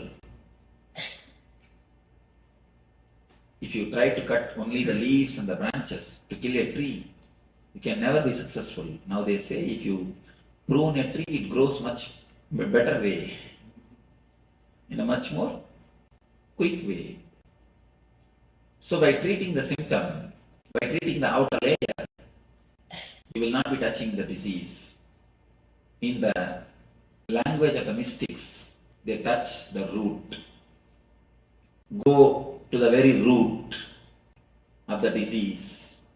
Go from where disease starts, where your being and mind is not ease with each other. The root of the disease is the uneasiness between your mind and your being. The uneasiness only creates diseaseness in you. The diseaseness only becomes disease. The healing system which are given birth by the mystics looks at the being as a whole. Whenever you are whole, you are holy. Understand this thing. Whenever you are whole, you are holy. They look at the very being, at the very root from where the basic disease is appearing, from where the cure can happen, from where the root is coming out, from which point you can remove the very root. The approach to the body or to the human being itself is totally different from the language of mystics. That is why for any disease, the same healing. You may think how the same healing can work on any disease. Because there is no too many names. How many names you make, it is only one thing. Low energy, high energy, that's all. When the energy is attended, many people come to me for healing. They would have come to get healed some problem in the heart. But after 2-3 days, they come and report to me, Swamiji, my stomach pain has disappeared. I had a tumor in the hip that has disappeared. How it is? I didn't tell you about that. I always tell them, never think disease are separate. You have 2-3 disease. Never think you have 2-3 disease. Disease means it is only one. It is only one. Low energy, that's all. The whole thing can be classified under one category, under one thing. So when you touch the root, you heal the disease. Whenever you touch the symptom or the part, you only transfer or postpone the disease. When you touch the root, only then you heal it, you cure it. So the mystic's approach towards the body has given birth to the Ayurveda and meditation healing. Whenever it is necessary, some chemicals to be supplied from outside, they give the Ayurveda medicine. Whenever it is necessary, some negativity to be removed from inside, they give the meditation. So the meditation and the medication both are the root of holistic idea or holiness, wholeness. The mystics look at the mind, look at the man in a different way. Philosophers look at the body, look at the mind in a different way. Next, in the mental level, the level of education or information, how the mind is looked by the philosophers. According to philosophy, you are a matured man if you know the informations. According to philosophy, you are a man who has got your own position or a social status if you know the facts and figures. You don't need to do anything more. Just a fact is more than enough. Just figures are more than enough. Just if your mind is alive, active, if your mind has got enough of information, that is enough. That is why all the schools, all the universities, all the mental education centers, mental training centers created by philosophers, created by logicians, helps you to improve your concentration. They speak only on concentration. They speak only on collecting information. They speak only on processing the information. Collecting and processing the information, nothing else. If you know that, that is more than enough. That is why all the schools, universities, they train only on the facts and informations. They make your head too big. Your whole energy is just sucked by the head. And you should know a fact. Just a few months ago I read in a poll survey. In every university, when a person leaves the university with a gold medal, especially gold medalist, every university, at least some 50 to 60 people leave the university every year with a gold medal. Every department will be having a gold medalist. They took a survey. After 10 years, how the gold medalists are living.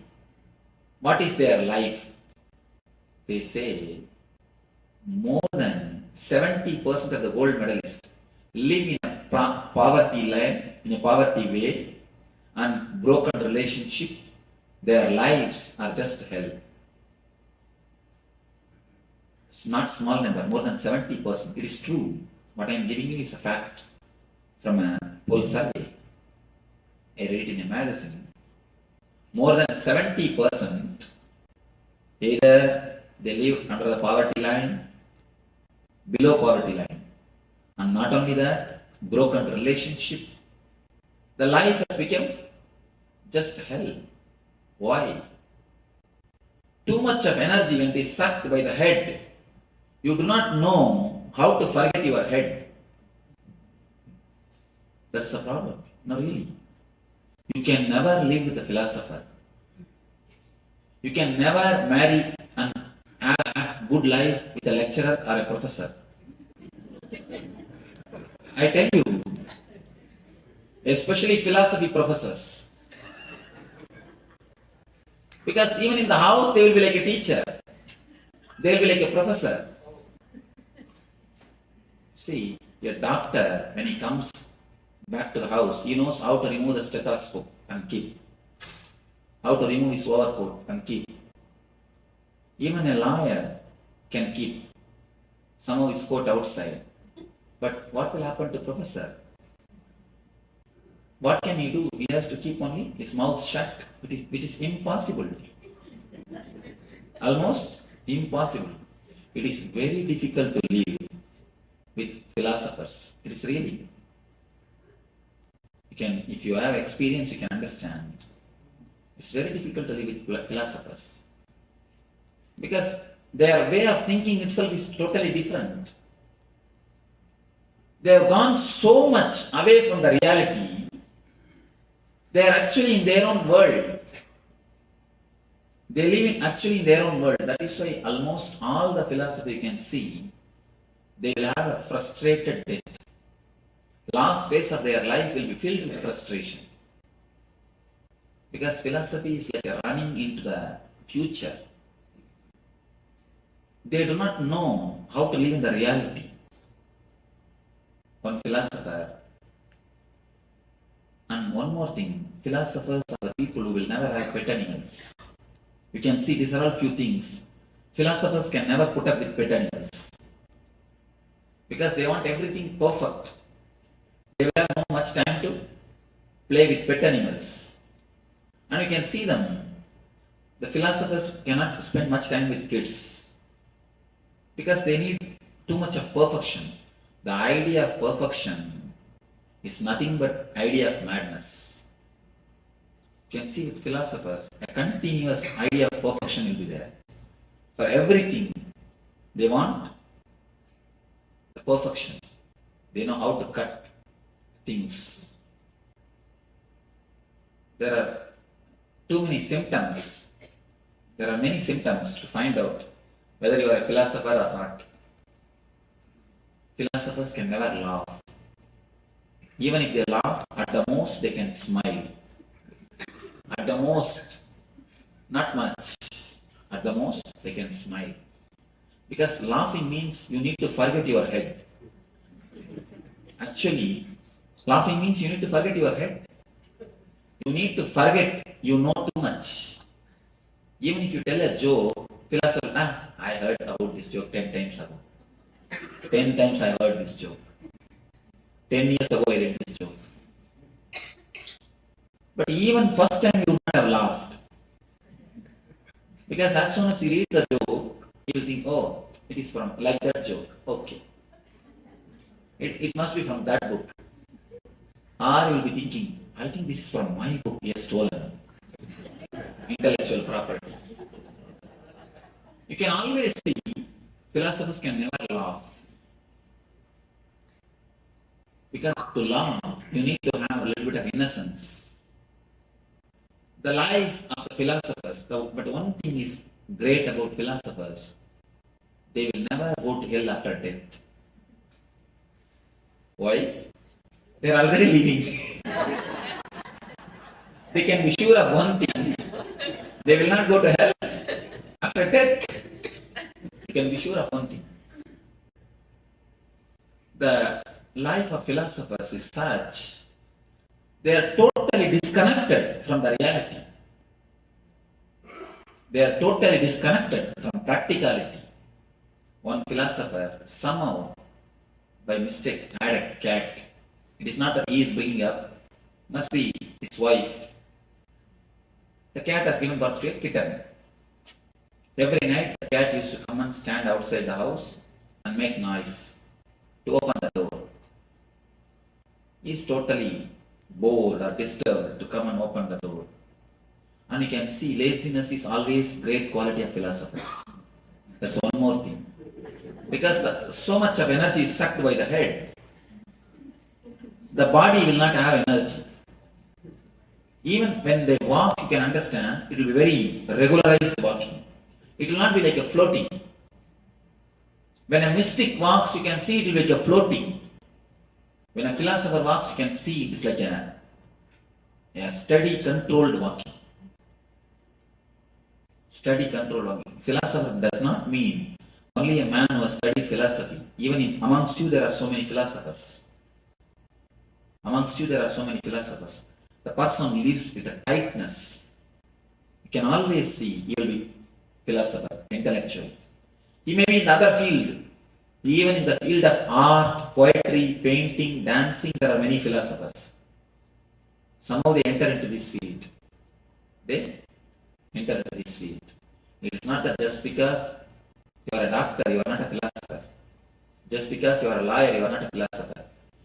When I say the word philosopher, I mean persons who are oriented too much on head. Too much on the head. Too much of idea of perfectionism. Too much of conditioning. Too much of ego. When a mystic walks, you can see it will be like a flower. Flower flowing. It will be more like a floating. It will be more like a floating. When the philosopher walks, you can see it will be very straight. More or less like an army man.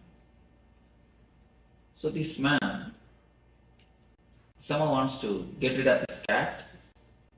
So he called a plumber and told him, make 2 holes, one for cat, one more for kitten. Wife said, why? One hole is more than enough. In that itself, cat and kitten both will come. Philosopher said, keep quiet. What logic you know? You do not know anything about logic. I am a philosopher. When I say do it. Yes, philosophers knows the logic. For cat, one is necessary. For kitten, one more is necessary. But only practical people knows, plumber knows practicality. One is more than enough. The person who is head-oriented will be so much away from the reality. That is why the gold medalists, all the university gold medalists, after 10 years, 70% of them live in poverty, broken relationship. Broken relationship. To relate, you need your being, not only head. I have seen many people coming and talking to me. Swamiji, my husband is such a great philosopher. It is so difficult to relate with him. And male come and complain to me. My wife is such a person of perfectionism. It is very difficult to live with her. Whenever someone is philosopher, you can be sure the house which is supposed to be a Dharma Kshetra will become Guru Kshetra. Dharma Kshetra will become Guru Kshetra. Because the philosophy makes you move from the reality. With philosophy, your energy is just sucked by the head. Only head, nothing but head. Just head, head, head. Nothing else but head. With mystics, the training of the mystics, the mystical education centers, ashrams. Ashrams are the mystical education centers. The philosophical education centers are schools and universities. Education centers for mysticism and mysteries, ashrams. Ashrams are the mystics. They always train a man not to make his logic or the head too big. They always teach him how to switch off and on the mind. Here, in philosophy, how to collect more and more information is taught. With mystics, how to switch off and switch on, how to use your mind is taught. Here, how to expand your mind is taught. With mystics, how to use your mind is taught. That is why in philosophy, nothing more than mind exists. The ultimate thing according to philosophy is mind, that's all. But according to mystics, ultimate thing is something beyond mind. They call it spirit or the self. They say there is something more than mind exists. Mind is nothing but one more component of your being. Just like you can handle the body, you will be able to handle the mind also.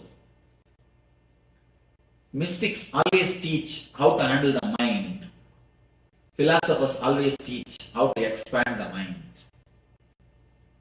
Expansion of the mind needs concentration. Handling the mind needs meditation. That is why in all the philosophical education centers, the concentration is given importance.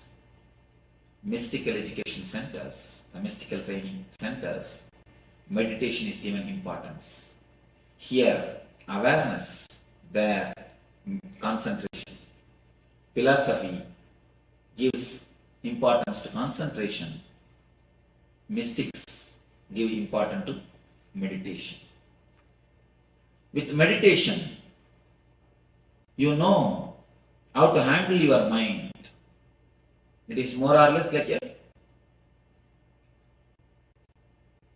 one more component, one more part of your system.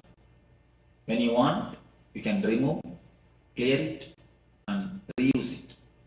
When you don't want, you can switch it off, keep it aside. According to philosophy, mind is ultimate. According to mystics, mind is only second layer. There's something more in it.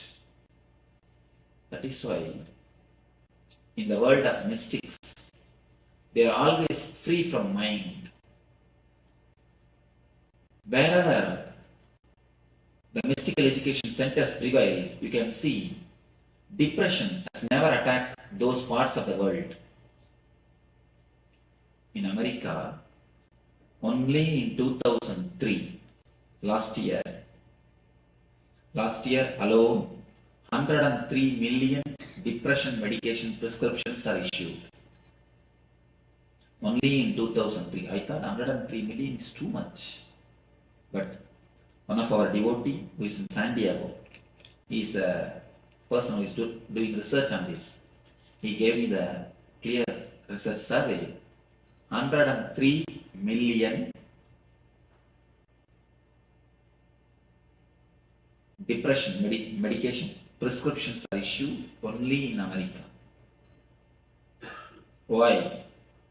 Because according to philosophy, mind is everything. You do not know, we do not learn how to handle the mind.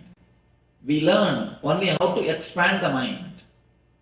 It's like a purchasing car without knowing how to use the brake. You got a new big car, got into the car, started driving in a freeway. Finally, you have come to your house, but you do not know how to stop the car. What will happen? It means, somebody told me, it means we are not driving the car, Swamiji, car is driving us. That is what is true. When you do not know how to stop the car, you are not driving the car. Car is driving you. Whenever you expand the mind without knowing how to stop the mind, be sure you are heading towards depression. It is inevitable you are heading towards depression. Depression is nothing. It is just too much of energy is sucked by the head. You do not have any more energy left in your being. So the whole being just falls into low energy. That is what is called depression. Depression is nothing but too much of head. Here, so much of training to expand the head, expand the intellect is given, but they forgot a major thing, a very major thing.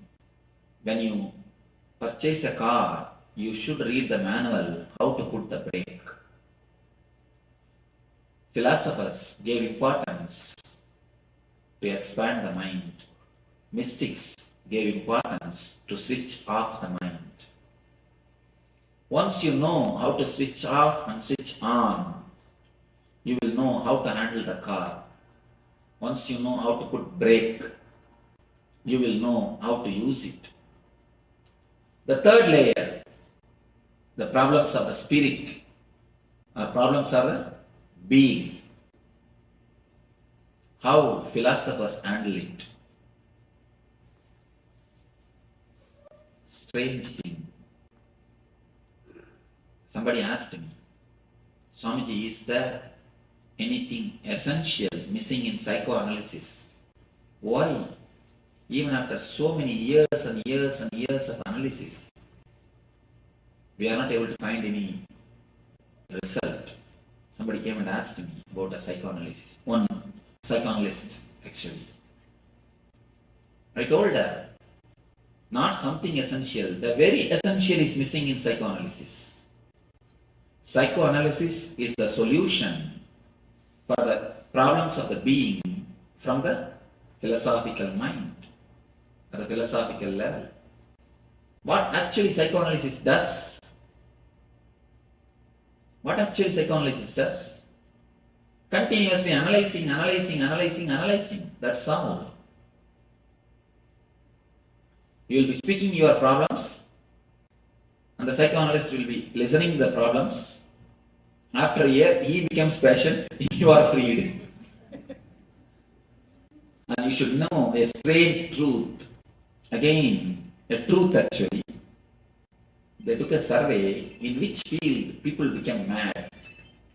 Architect, or lawyer, or engineer, or contractor, or doctor, or psychoanalyst. They took survey in all the fields. The result says psychoanalysts, psychologists, psychoanalysts, doctors are the people. Only in that profession, too many people become mad. Why?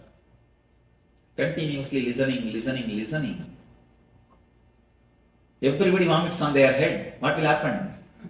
They start eating the others' negativities.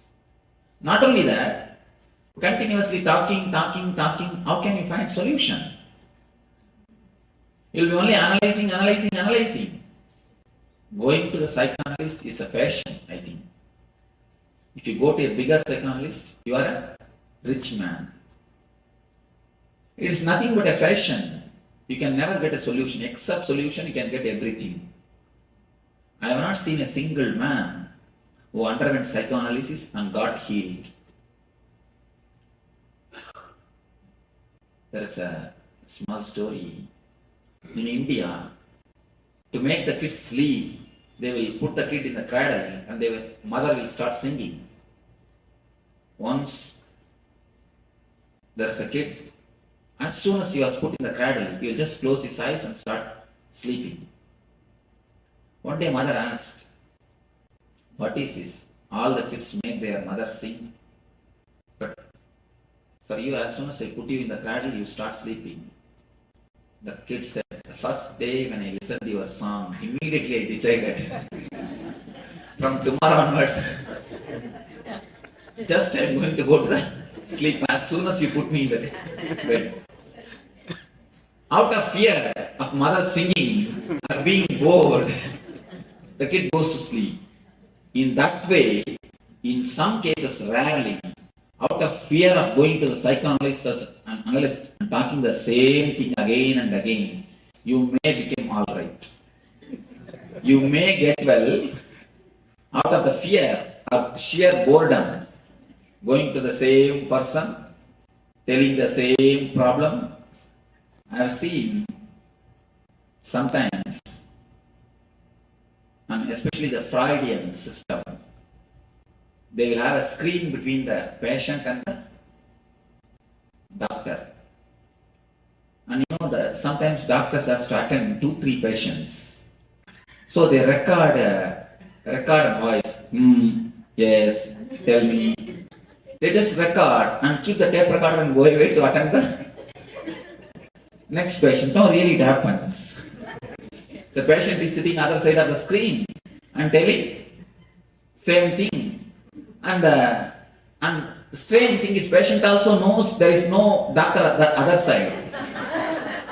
The other side only, the tape recorder is listening. But just by telling, they feel alright. There is some, at least, they are able to tell. Psychoanalysis is nothing but a place to catharsis. Especially in the modern culture, you have no place to speak out. There is nobody to listen. Everybody is busy. Or everybody wants to speak. Even in your conversation, when you speak with your friends, you listen so that when you speak, he will listen. That's all. When he speaks, immediately you are ready to reply.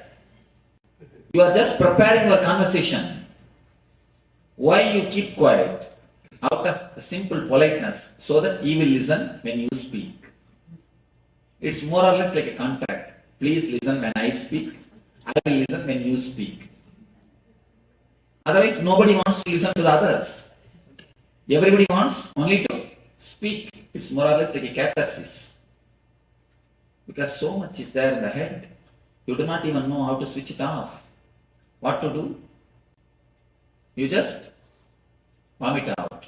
You want somebody on whom you can vomit out. You pay psychoanalyst just to listen to you, nothing else. So that you can continuously vomit. Poor fellow has to sit and listen. If any of you are psychoanalyst, be very clear. Either meditate or mad, that's all. No other way. You have no other option. Either meditation, I saw a board in the road, either pick it or ticket. Somewhere where the parking things are there, pick it or ticket. This is the only choice. Meditate or mad. Nothing else. No other way. No other way.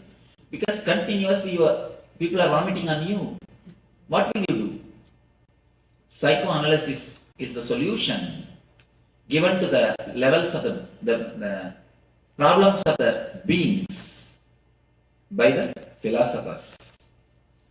But the solution never works.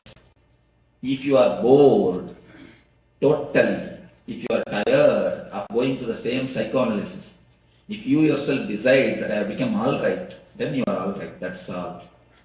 There is no other way of solving it. Enlightenment is the solution for the being level problems by the mystics. Philosophers give the solution of psychoanalysis. Mystics give the solution of enlightenment. Enlightenment means not analyzing, just throwing away. Analyzing your dustbin, is it going to help you? Analyzing your dustbin, is it going to clear you? Analyzing your dustbin is not going to make to solve the issues. If you want to clean your house, if you put everything from the dustbin, start analyzing it. Is it going to clear your house? Is your house is going to become clean? No. Only by throwing the things totally away, merging into the ananda, ecstasy, the problems are going to be solved. Three things. For physical problem, they make the energy to come from inside. For mental problem, they teach you how to switch it off. For the being level problem, they put you in the ecstasy or the bliss. The solution from the mystics is total. Solutions from philosophers is intellectual. But for the logical mind, if you look superficially, the healing system born out of logical things feels like good. The education system born out of logical mind feels like good. The solution for the being level problems, psychoanalysis, feels very good because they are the established systems. Mediocre things always flourish because mass is always mediocre. The mystical things are never for mass, it is only for very few intelligent people. For mystical things, you need to have little patience. You need to go through it.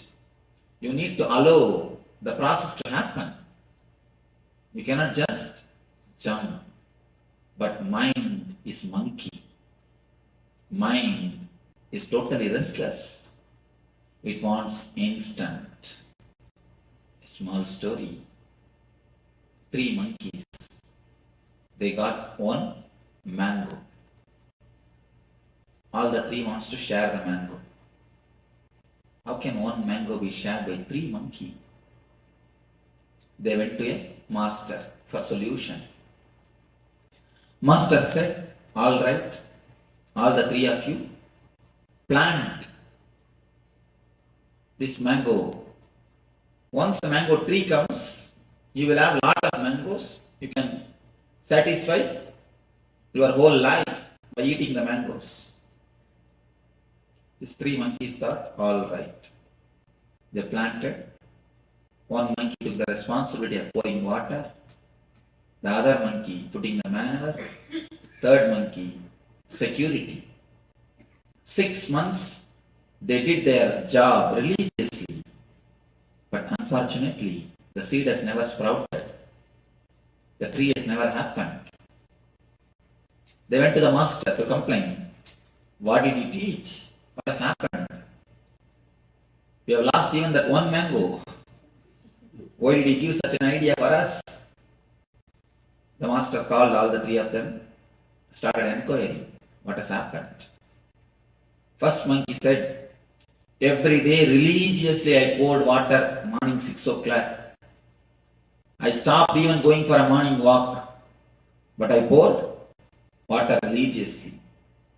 Second monkey, every day evening 4 o'clock I put the manure. I stopped even going to the gym. Doing this religiously I did. I do not know what has happened. Third monkey, 24 hours I was standing there as a security. I never even went for my dating.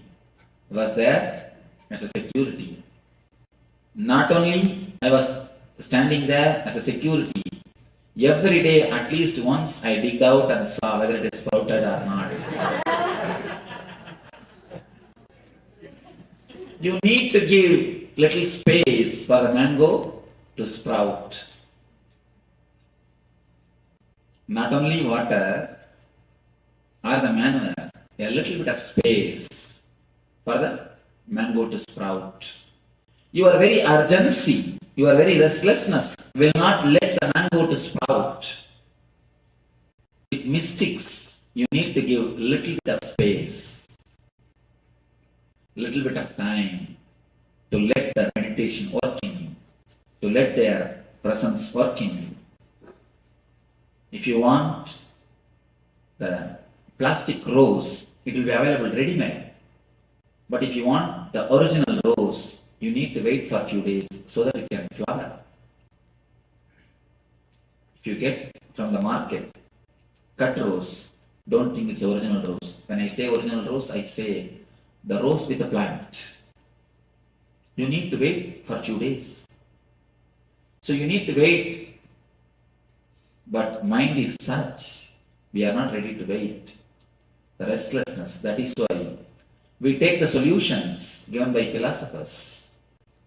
We take the solutions given by logic mind. When you take the solutions of the logic mind, the philosophy, you solve it only superficially. When you take the solutions given by the mystics, not only you solve it, you dissolve it. Your very personality transforms. Your very being undergoes a new alchemy. Man becomes divine. Man just reaches the ultimate flowering. Just you became enlightened. Your consciousness takes a new dimension. You reach a different space. With philosophy, you will be solving your problems every day. With mysticism, you will be dissolving your problems once for all. So, it is up to us to decide philosophy or mysticism. Let you understand this. Let this understanding lead you to be in, became one with the eternal bliss. Let your being be in, one with the eternal bliss. Nithyananda. Thank you.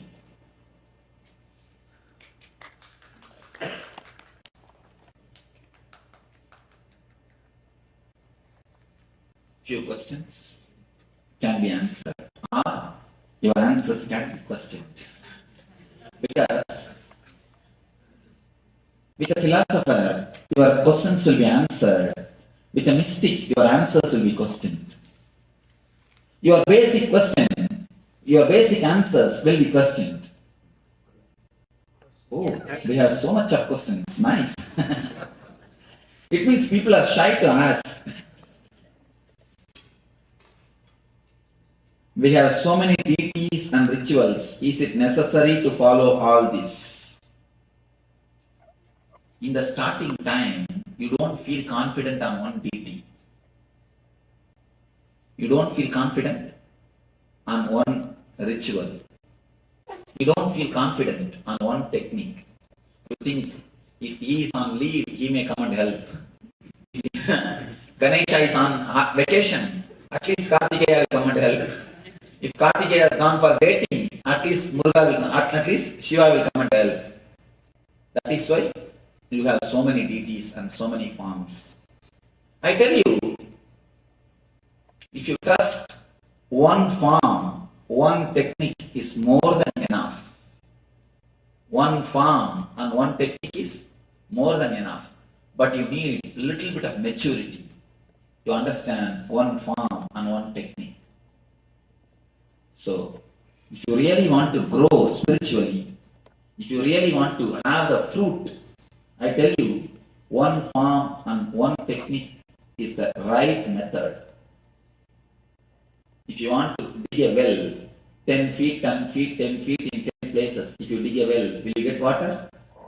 In one place, if you dig 20 feet, you will see water. So, it is always good to hold on to one form, to hold on to one technique. Understand that same form only is all the form. It is not that by holding on one form you do disrespect the other forms. Somebody asked me, Swamiji, can I keep your photograph with all the gurus? I tell them there is no need. Your guru is more than enough. That form is more than enough. If just because you have seen me today, it is not necessary you should worship my form. You should bring my form into your picture, your life. There is no need. The very form which you are worshipping already is more than enough. The very form on which you are meditating already is more than enough. Just have clarity in your mind. Don't have conflict in your mind. Same energy is helping us through so many forms. Any one form, if you worship even a stone with a trust, it will become God. If you read the life of Ramakrishna, he says he used to keep a small thread near the nose of the Kali statue. He was worshipping a Kali statue. He used to keep a small thread near the nose of the Kali to feel whether she is alive or not. He says that thread used to move. She used to breathe. She used to breathe. With trust, even the stone becomes God. Somebody was coming and telling me, Swamiji, when I used to meditate on the Gangadhara farm, Balaji's farm, I used to feel a light, white light. But I am frightened. I stopped doing it. Actually, it is a great experience. The God shows you is energy. He is not only in one form. So any one form which you are worshipping or towards which your heart is pulled, that one form is more than enough. That one thing is more than enough. Just worship it with more love and more dedication. You will see you grow spiritually.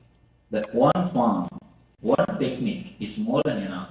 There is no need to have a conflict, or there is no need to have so many forms, so many deities, so many rituals.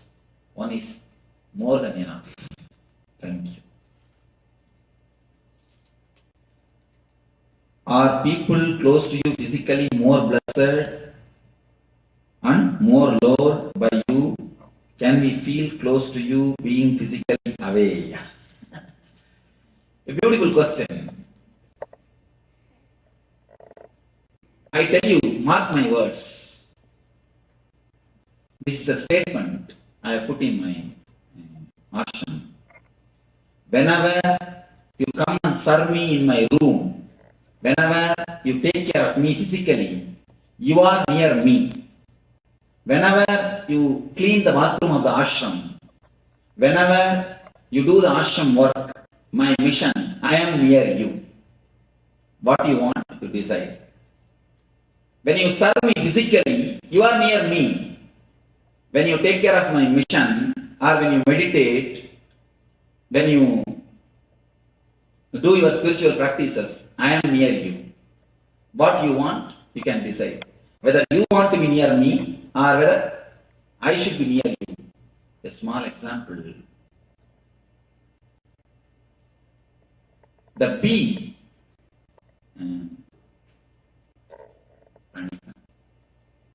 ஈக்கு என்ன வார்த்தை? The fly will go and sit. இந்த மாட்டு மடிக்கு என்ன சொல்றீங்க? No. Will go, மாட்டோட மடி பால் வருதுல? Cow? Udder. The fly or the bee will go and sit in the cow udder, but it will drink only the blood, never the milk. 24 hours the bee will be sitting in the cow udder. It will drink only the blood. But the calf will go near the cow only 10 minutes, but the calf will drink the milk. So physically being near me or being away is no way related to the spirituality or being loved by me. You should understand, in the chariot, somebody has to be a wheel, somebody has to be a flag. If the flag thinks, I am not given the opportunity of being near a wheel, being a wheel, then flag will not understand a small thing. You should understand this. Once the Vishnu, he went to Vaikuntha. He entered, before entering into his room, he left the sandals, his shoes outside the room and went inside the room. Then the conch and the Sangha and Chakra, you can see, the conch and the disc, both of them laughed at the Padri, at the sandals, telling, hey, how much you serve the Lord, how much you put your energy to hold the Lord's feet. You see, when he goes to his room, you are left outside. You are away. You are not taken inside. Only we can go to his room. Only we can be with him in his bed. You see, you are there. We are only going with him. You cannot be physically near him. Then the Padri asked the Lord, "Oh Lord, is it true?" Then Vishnu says, by touching the Paduka, people can become enlightened, but never touching the Shankar Chakra. Not only that, Vishnu says, oh, this constant discuss told like that. First thing, they did not understand the importance. And next thing, they did not understand the truth. So just for this sake, let them take birth as a Bharata and Shatrugna and worship you for 14 years. He cursed them. Stanga and Chakra only took birth as a Bharata and Shatrugna. 14 years they have to worship the Padma for this one word. In Ramavatar, the Vaikuntha, when it happened, Vishnu says, both of you take the, in the next incarnation, let you both take the form of Bharata and Shatrugna and worship the Padma. And not only that, that is why in Ramavatara, Bharata and Shatrugna has to be away from Rama for 14 years. Only Lakshmana is with him. So never the physical nearness means I accept. If you understand one more thing, I have only one body, how many can serve me? There are so many everywhere. And you see, when I am in America, all Indian disciples feel they are missing me. When I am in India, all American disciples feel they are missing me. Physically being near me has nothing to do with the idea that I love you or I don't love you. My love is above the physical presence. And one more thing.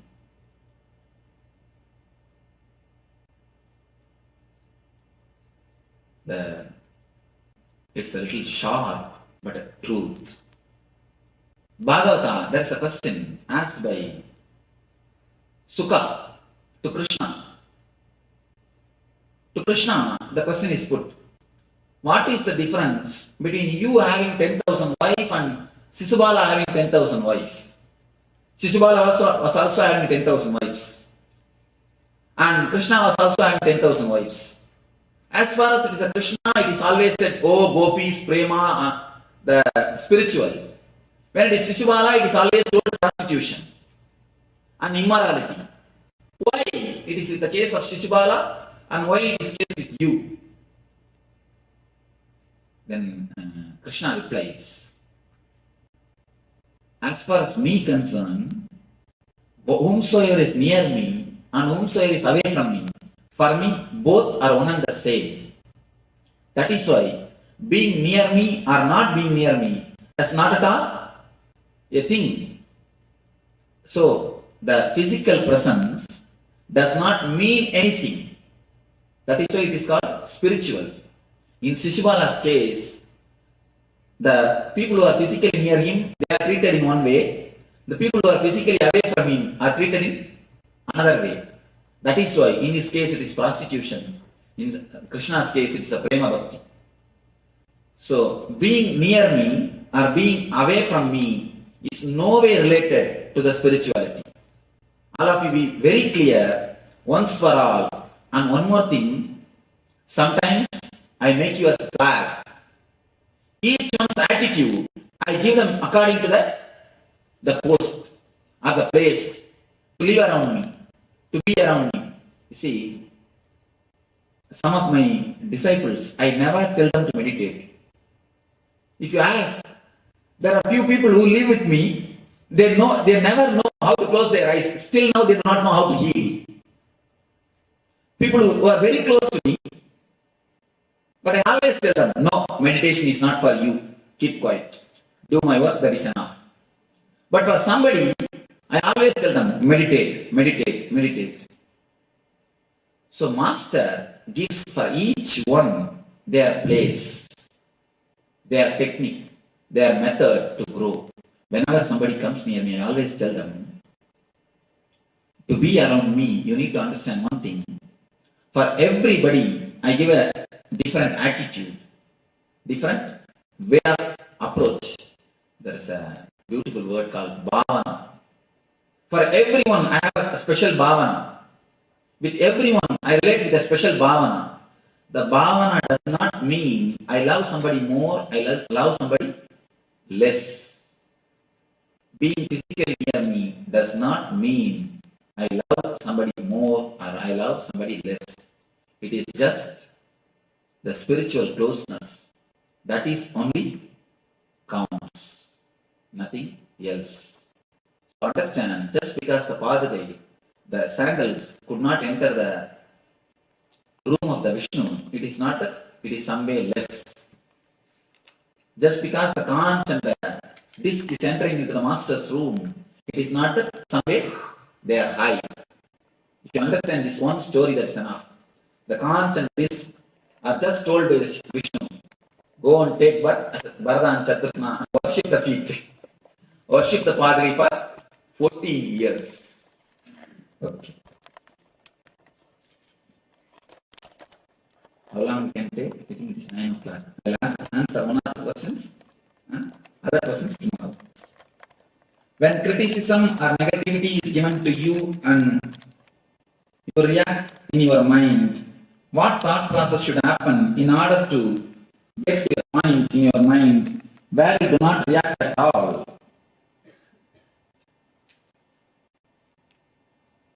Understand. It is you who choose to get hurt. Choose to get hurt. Criticized. Why are you so much bothered? You do not know about yourself. You don't have self-respect. That is why you are shaken by somebody else's opinion. If somebody says you are a dog, you just bark at him. If somebody says mad, just yell at him. You prove that you are dog. You prove you are mad. Because you don't have self-respect. You just give respect for their words.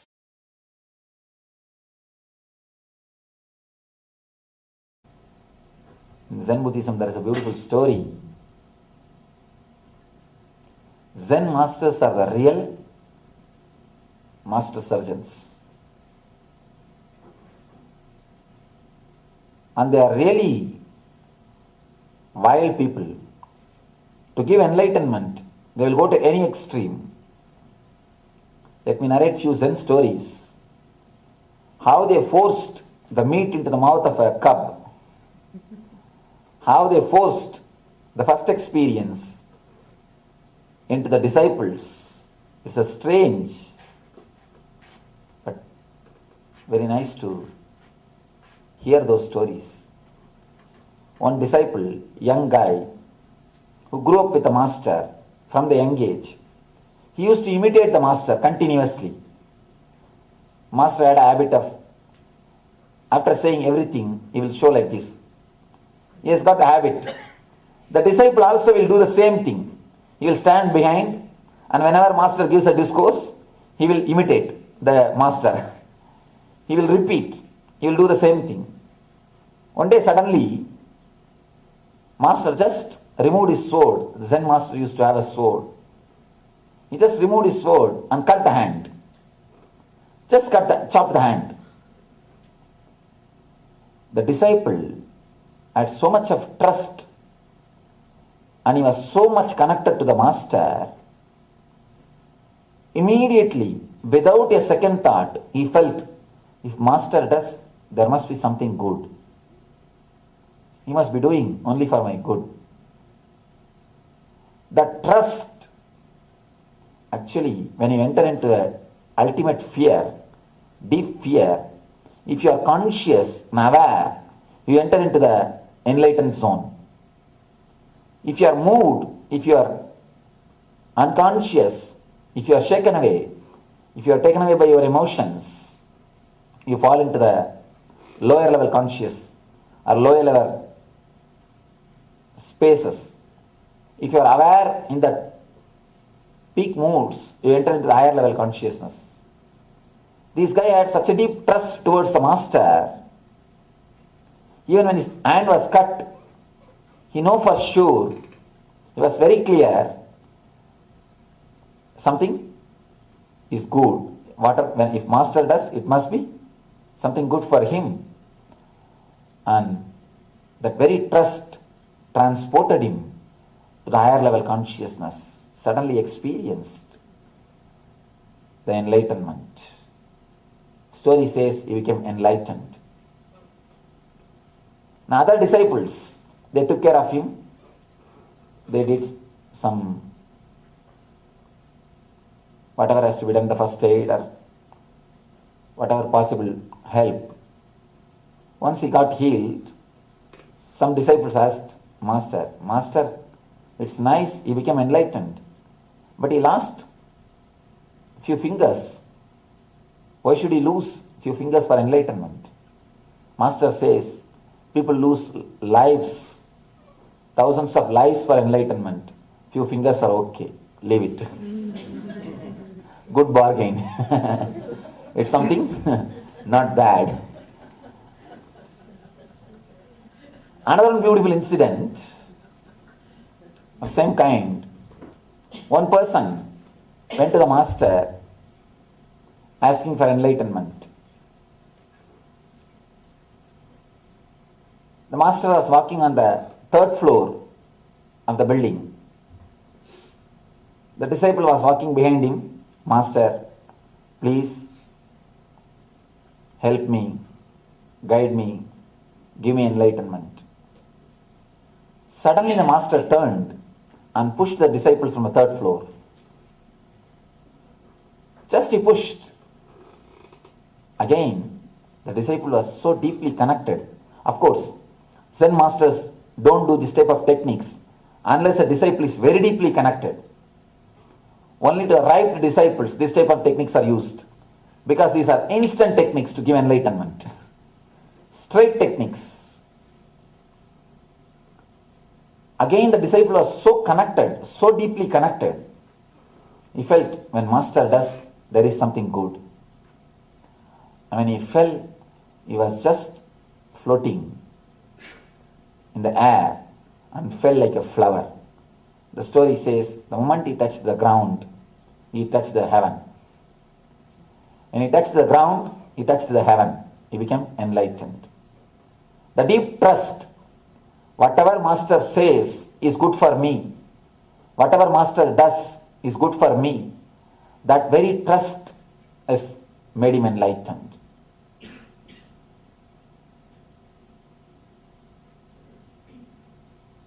Master never allows anybody to get stuck with the ordinary experiences. Even though you call them as spiritual experiences, no experience is spiritual unless you stop experiencing things. Stopping experiencing anything, only when you stop experiencing anything, you enter into the spiritual experience. Spiritual experience is something in that the experiencer experienced and the experience, all the three disappears. All the three just disappears. In that only you remain. Even the word you can't be used only you are there. If there are two persons, then you and I can be used. If there are no two persons, neither the word you nor the word I is meaningful. Both loses its boundaries. When the boundaries are lost, the word you or the word I cannot be used. Unless that experience of Tattvamasi, that art thou happens, Master never rests. Master is the ultimate master surgeon to remove the ego in all the level. The level of ordinary world or in the level of spiritual. People get even the spiritual ego. They think they become more holy, holier than you. When that attitude happens, again you are stuck. Master will never allow you to get stuck even in that region, even in that area. Till you realize, till you experience the ultimate, till you experience the truth of yourself, he never rests. He continues to do his surgery on your being. The more you allow his surgery, the more you realize the truth. There are few people who try to run away from the operation table between the surgery. That is very dangerous. That's why I always tell people, before surrendering, do all your checking, verifying, window shopping, everything. Do everything before you surrender. Once you surrender, allow him to work on you. If you try to escape between the surgery, it's very dangerous. Very dangerous. Let us request and pray to this ultimate master, the divine existence, the cosmic energy, to do the master's surgery on us and give the eternal bliss, Nithyananda. Thank you. If you have any question, I'll spend a few minutes with your questions. Yes. The environment of our physical environment, our streets, our roads, our buildings, our farms. The way in which an ordinary man reacts, the same way only enlightened master reacts. There's a beautiful story. Before enlightenment, mountain is a mountain, tree is a tree, river is a river. At the time of seeking, mountain is not a mountain, river is not a river, tree is not a tree. Everything is confused. After enlightenment, again, mountain is a mountain, tree is a tree, river is a river. And surely he reacts the same normal way, but he never sees in a normal way. Reacting is in a very normal way, but he never sees in a normal way. He sees from a totally different plane. He experiences from totally different plane. Surely he sees in a much more deeper way. Actually, a normal person or an unenlightened person can never see things normally. He can see only in a distorted way, as he wants. Let me tell a small story. One villager went to a nearby village for some job. He was coming back to his native village. From long distance he saw his house is on the fire. Fell on the ground and started rolling and weeping. Oh, my house is on the fire, save me, who will help me? I don't know. Suddenly one of his sons ran towards him and told, Father, don't weep, don't worry. Yesterday we sold that house, it is not ours anymore. The guy got up, oh, then it's okay. Then he started enjoying. After a few minutes, the next son came. Father, we sold, that is true, but we have not yet got the money. We have not yet got the money. Again he started rolling on the ground and weeping, oh, my house is on the fire, my house is on the fire. Save me, please help me. After a few minutes, the wife came. She said, don't worry, today morning we got the money. It is in the bank. Money is transferred. It is not our house anymore. This guy got up and said, oh, it's okay. Then okay. Started enjoying. Same scene, same person, same situation. See the different reactions. The moment he sees it is his, the reaction is different. The moment he thinks it is somebody else's, the reaction is different. So normal person never see things in a normal way. We perceive only according to our judgment or according to our understanding, according to our perception. With an enlightened person, he sees things very normally, as it is, flat. Neither hatred nor attachment. Any other question? Yes.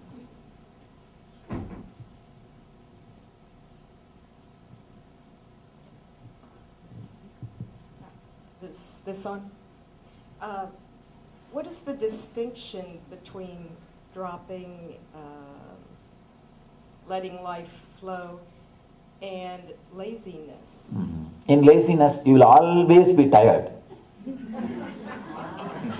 You see, understand important thing, tired of taking rest. The more you rest, more you will be tired. Be very clear. You see your own life, the more you rest, more you will be tired. Laziness will always have tired of taking rest. Letting go, you will be again and again fresh and alive. You will be just bubbling, radiating. If you are bubbling, radiating, alive 24 hours, you are letting go.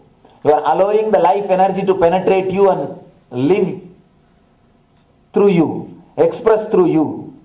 If you are 24 hours tired, you are lazy. Verily, by your experience, you can understand. See, a person who allows the life to penetrate him, who just lets go the things, who just surrenders. The person who surrenders, he will never have a doubts or confusions. The person who is in laziness, again and again will have a confusion. What am I doing? Is it right? Am I doing right thing? If you are having confusion, please be very clear, you are in laziness. The moment you surrender, this confusion will disappear. You will be in ecstasy. That's the only difference. Next.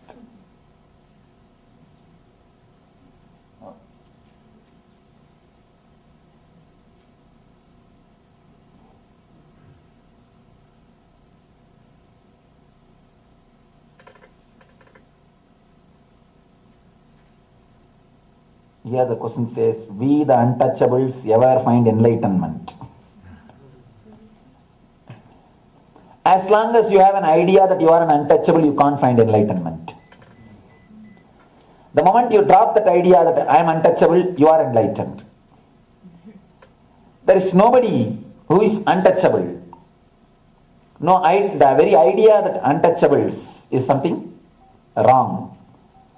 I think the very idea is maybe because of some inferiority complex.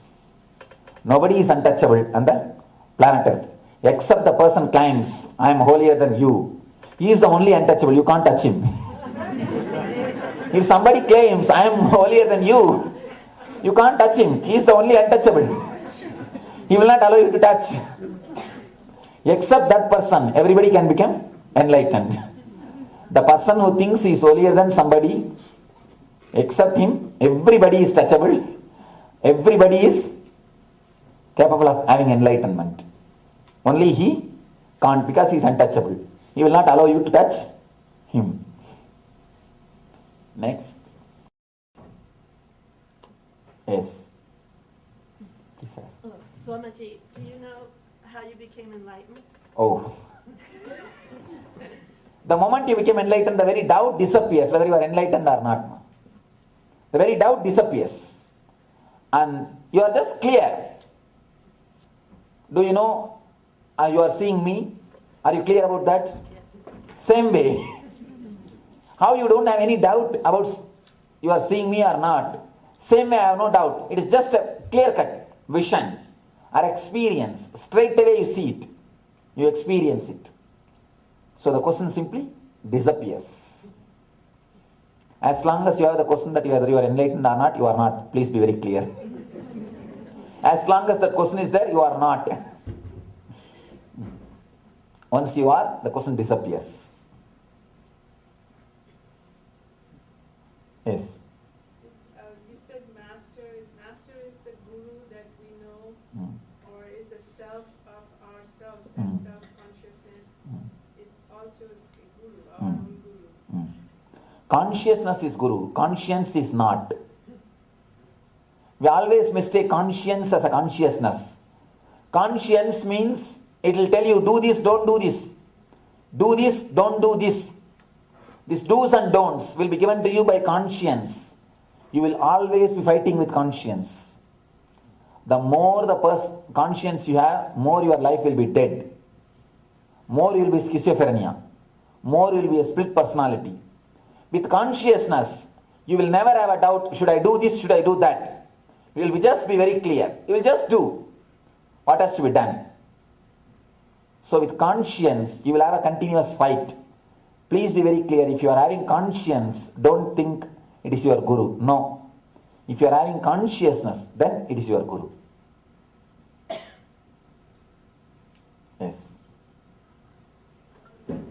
How we can enlighten us and what can help us to enlighten?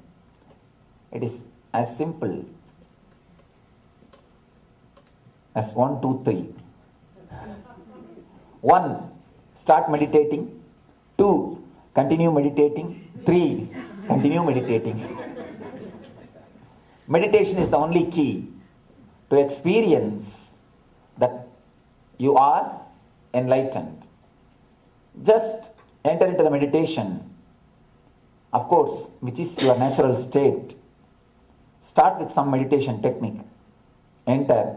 Surely you will see that, you will experience that ultimate truth, which is your being. Even though you don't believe you are a lion, you are lion. Yes. Don't we have to do specific practices like in Patanjali Yoga Sutras, the yamas and niyamas, brahmacharya? And I tell you, the yama, niyama, even after death you will not be convinced that you have done perfectly. The yama, niyama is a nice technique to escape for you and for the master. If you press the master, why still I am not enlightened? He can always quote, you are not practicing yama, niyama properly. And you can convince yourself, I have not done that properly, that's why I am not becoming enlightened. Yama, niyama is a nice method to postpone.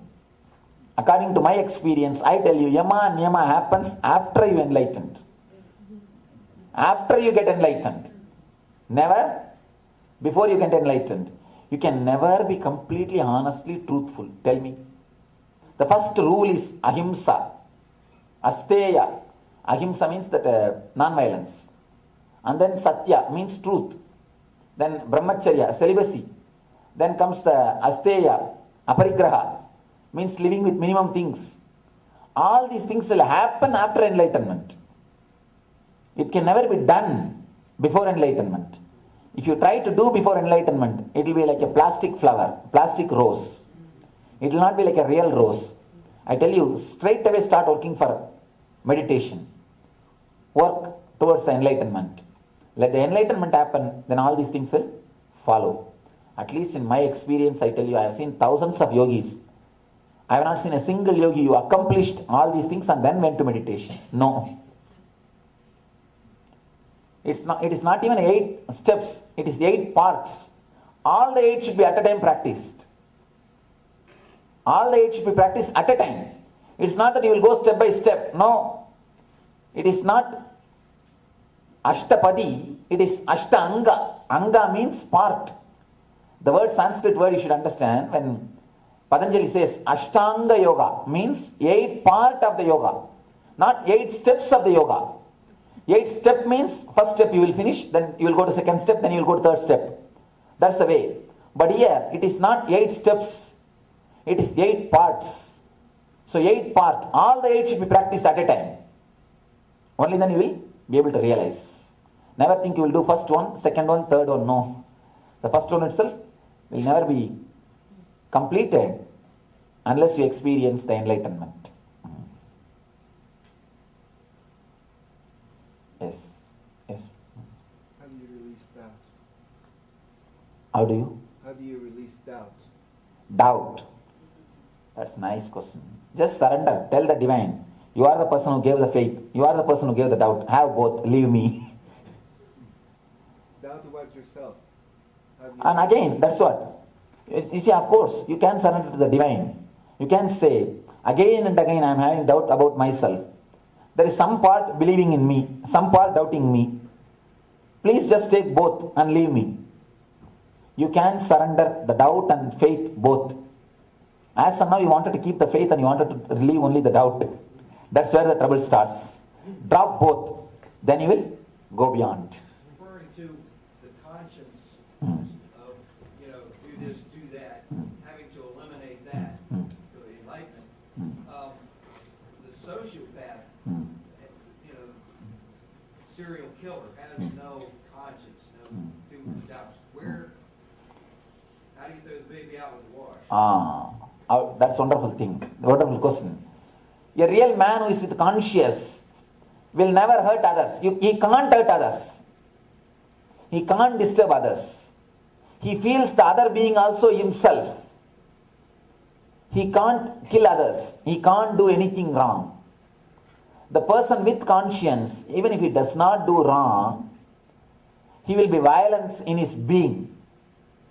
A person with conscience, he may not kill with a knife, but he will be killing the people with his words.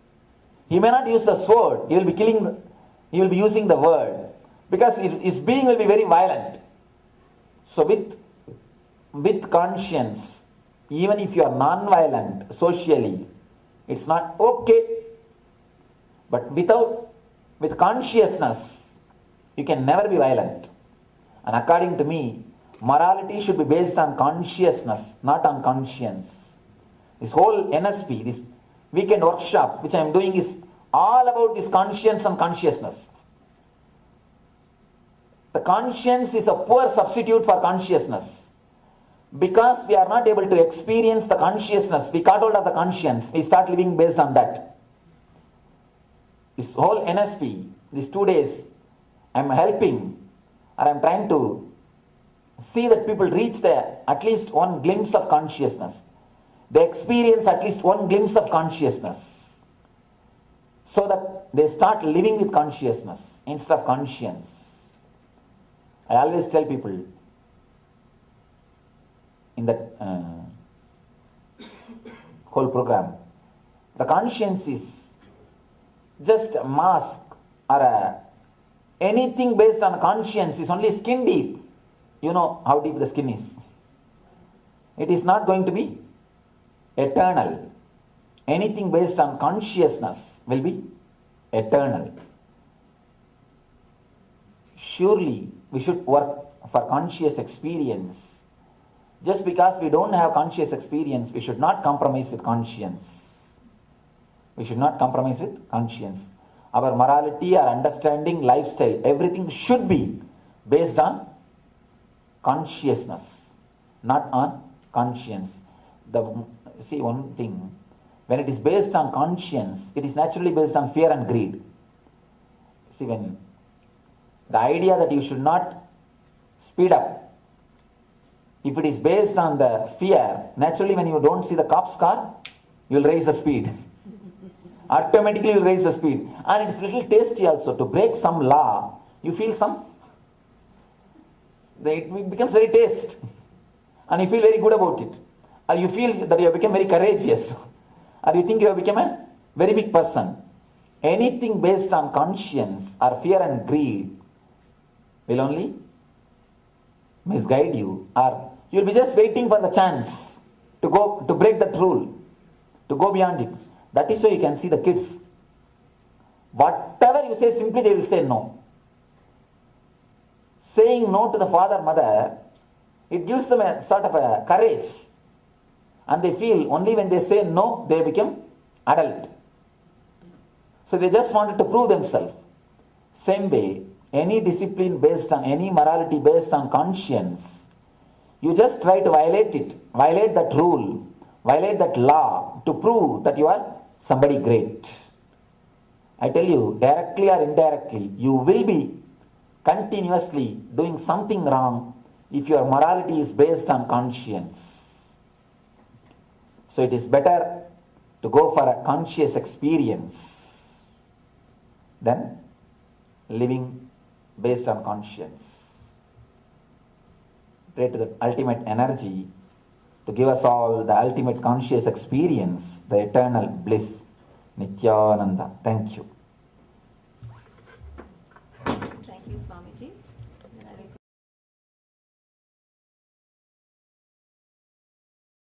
Let us start the Nitya Kriya for cure for vertigo problem.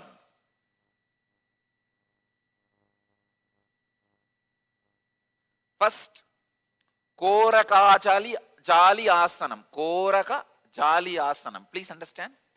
The father of Hatha Yoga, Goraknatha, in his name this asana is said. Yes. Usually he always sits only in this posture. Actually I am making a murti of Goraknatha, Dattatreya, Vaschendranatha, all of them to be placed in our ashram all over the campus.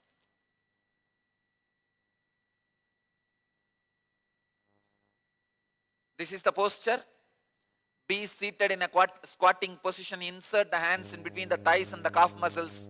Interlock the fingers. Rest the palm on the navel. Fix the gaze at the tip of the nose for 30 seconds.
In this posture, Prakriti Kumbhaka.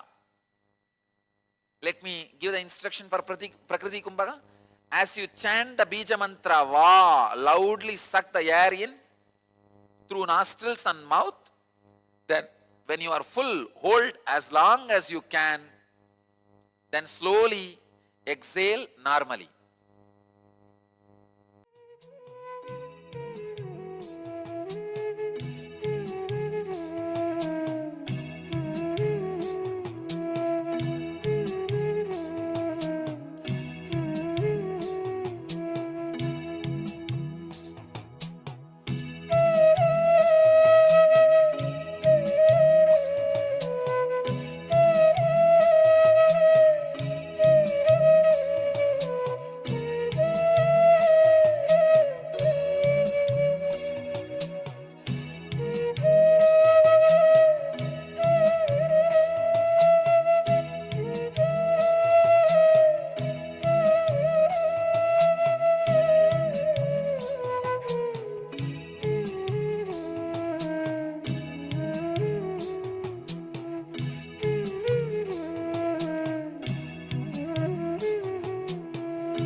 Stop blinking the eyes.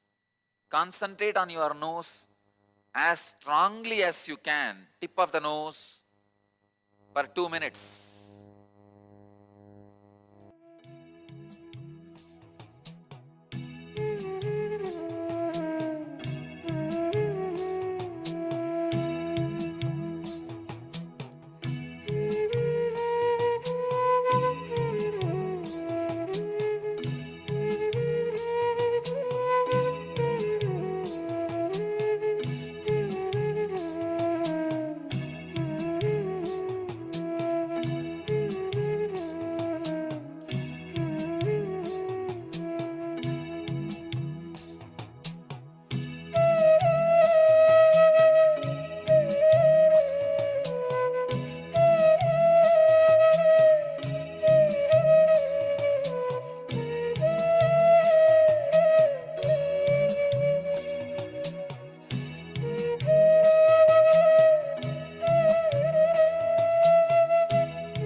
Next step, change the asana. Kanipava asana.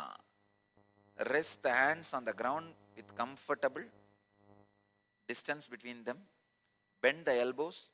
Raise the legs off the ground. Let the knees touch the respective elbows. Balance the whole body.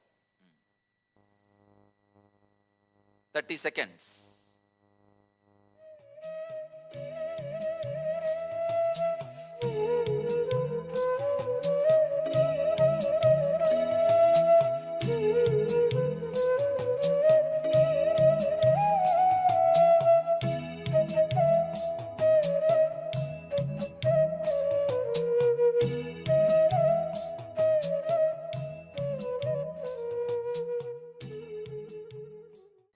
Now, in this posture, Gada Kumbhaka.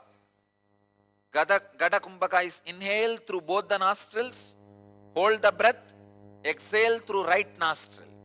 Please understand, inhale through both, hold the breath and exhale through right.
Vamavarta Chakrakumbhaka. Let me give you the instruction, please understand. Inhale through left, hold as long as you can judiciously, exhale through right, again inhale through left, and stop and relax. The whole pranayama gets completed with the 4 action. Inhaling left, holding, exhaling through right, and again inhaling through left. Then you can relax. Do this 21 times with this 4 action.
Next step, Dakshinavarta Kumbhaka. Now please understand, Inhale through right nostril. Hold as long as you can judiciously. Exhale through left nostril. Inhale through right. Hold and exhale through left. Repeat 21 times.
Let you all achieve, experience, live, express, radiate,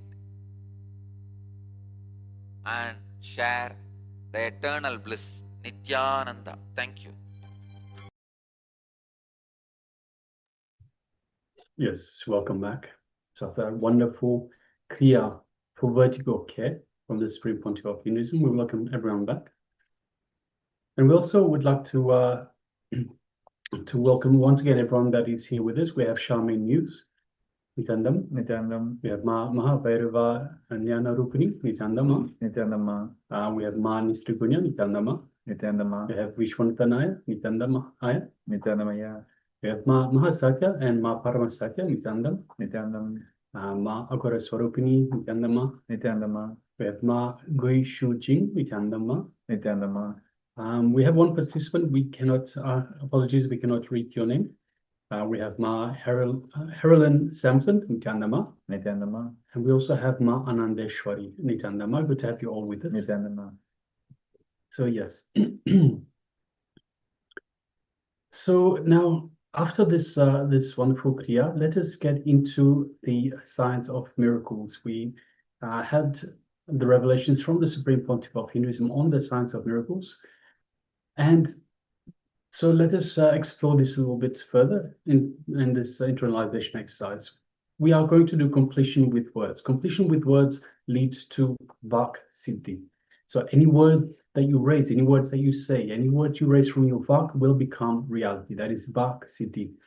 If you are in completion with your words, so as long as you are in completion with your words, then any word that you raise from your Vak will become reality, Vak Siddhi. So in completion with words leads to the Vak being polluted. So the opposite of completion. Incompletion with words leads to Vak being polluted, being corrupt, toxic. And more than that, the trust that you have on yourself is simply destroyed. So this is one of the worst things that can happen to a human being, Swamiji reveals, because we're not even sure about ourselves anymore. We get into some kind of a confusion. So this is when we get in incompletion with words.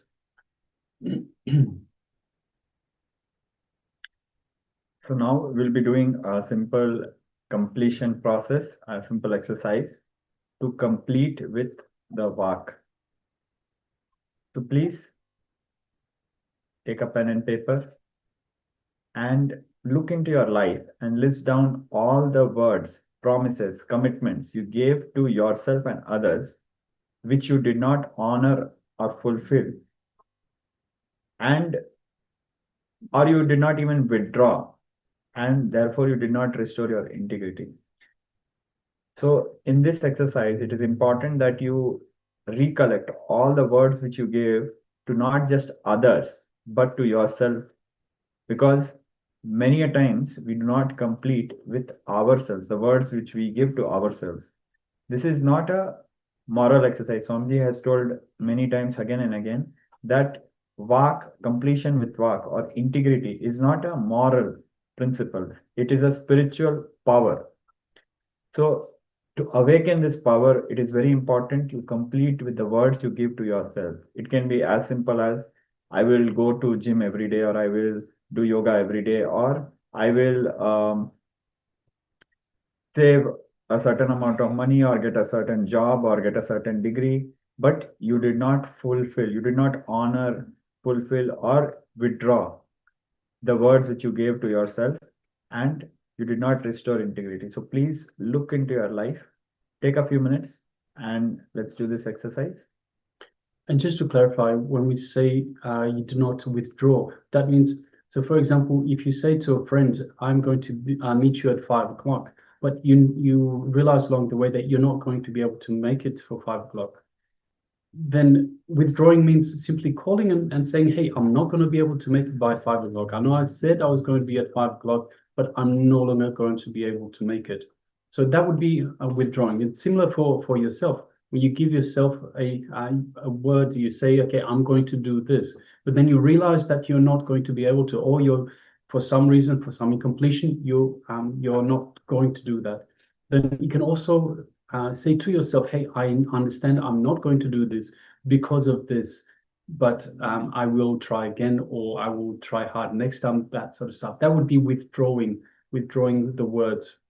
So once again, we're going to be writing down everything which you gave a word to yourself and to others, but you did not honor, fulfill, or withdraw.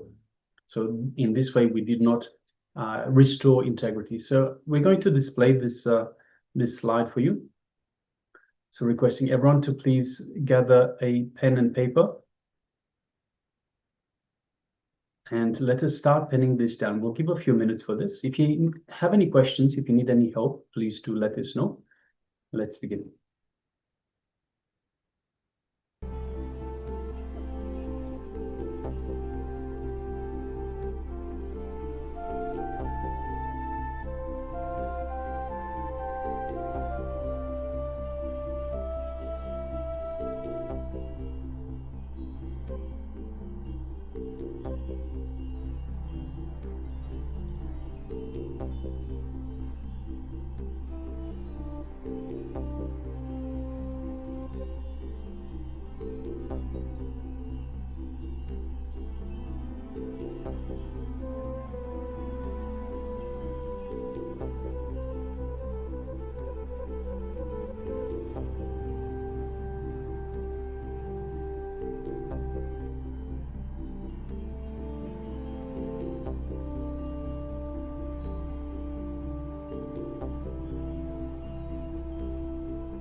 Now, please give a commitment to yourself to be in integrity and complete with your words, promises, commitments you gave to yourself and others. So either fulfill what you declared or withdraw all those words, promises, and commitments. So now consciously go through all the commitments you have given to yourself and to others and decide to bring all these to completion, either by fulfilling or declaring how you're going to do this, or withdrawing and re-establishing your completion with your work. So please go ahead with this process.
Yes, welcome back.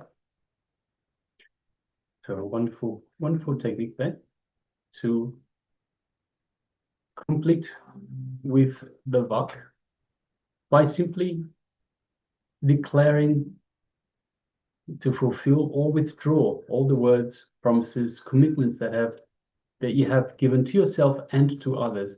And it's very important we stress out again, it's not just the words that you give to others, it is also the words that you give to yourself. In fact, the words that you give to yourself are more important than to others. Because you give it to others and okay, they lose trust in you. There's many others. That's fine. But when you yourself lose trust, lose confidence in yourself, there's only yourself. And it's very important that you are in integrity with your words towards you. All right, so let us now move on to the next exercise.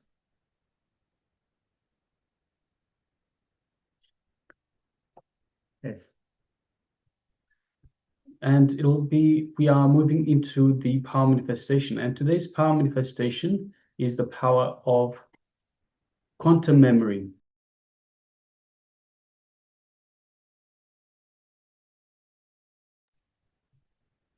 So yes, the quantum memory is, despite the word memory itself, it's actually nothing to do with memory, with memorizing. It is actually downloading vast amounts of information directly from the cosmos.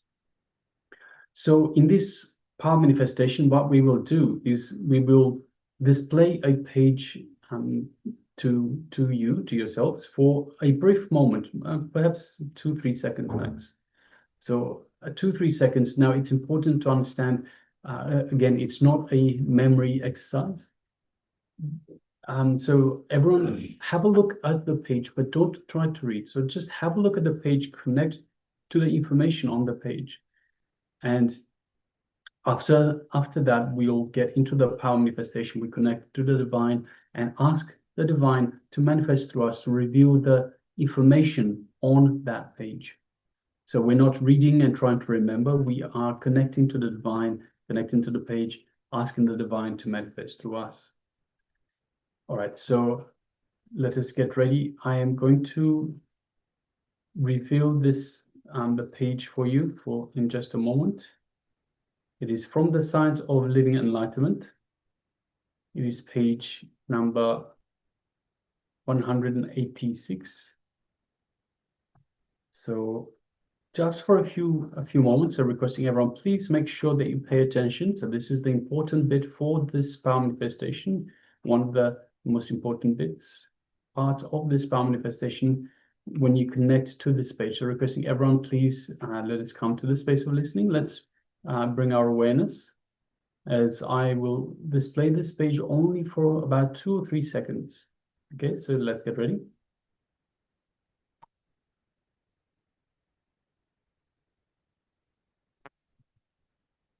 All right. So hopefully you've all had a chance to just have a brief look and connect to the page. Now let us sit comfortably with the head, neck, and spine in a straight line. And let us consciously decide to manifest this power. And let us connect to the divine.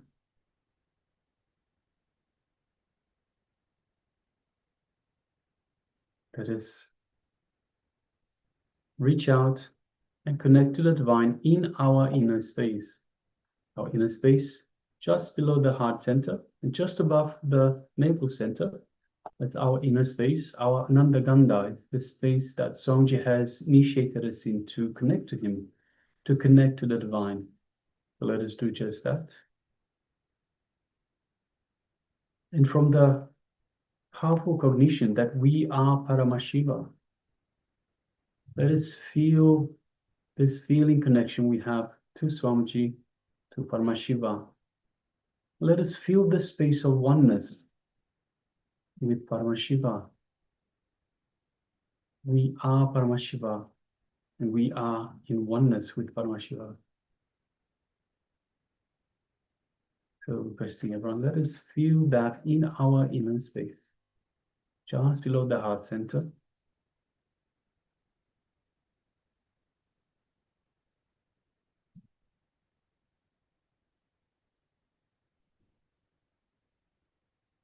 Now let us shift our awareness just gently to our third eye. Let us have this strong intention, this request to manifest this power. So we request the divine to manifest this power through us, the power of quantum memory, downloading vast amounts of information from the cosmos. So let us have this strong intention in our third eye.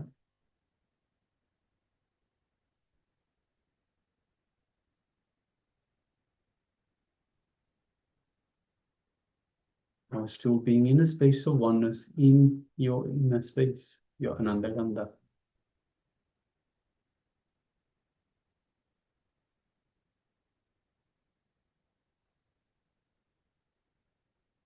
Now let us start chanting the Mahavakya. Om Nithyananda Paramashivoham. Om Nithyananda Paramashivoham. Om Nithyananda Paramashivoham. And from this space of oneness, let's continue chanting the Mahavakya. And from the space of oneness, and with a strong intention in your third eye, let us now start manifesting this power of quantum memory. Let's begin.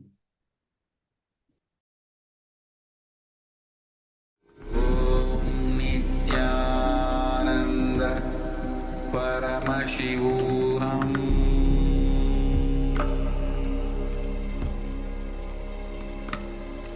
Om Nithyananda Paramashivoham.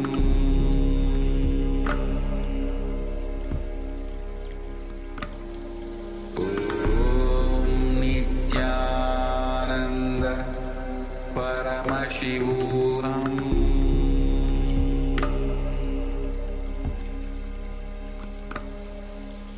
Om Nithyananda Paramashivoham.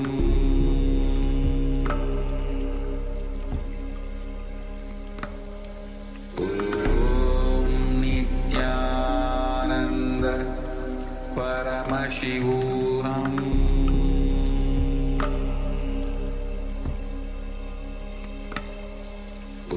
Om Nithyananda Paramashivoham.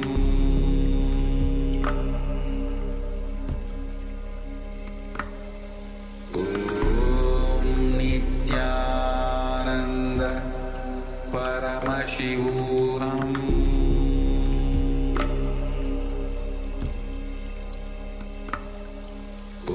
Om Nithyananda Paramashivoham.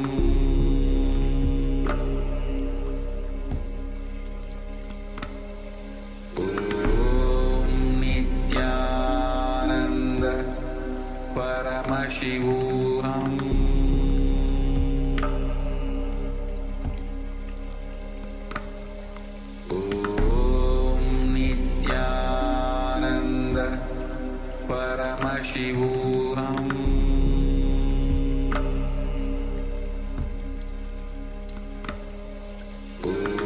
Om Nithyananda Paramashivoham.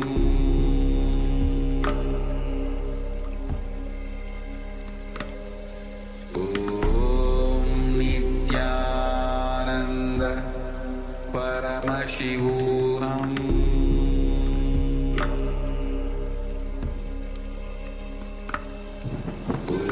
Om Nithyananda Paramashivoham.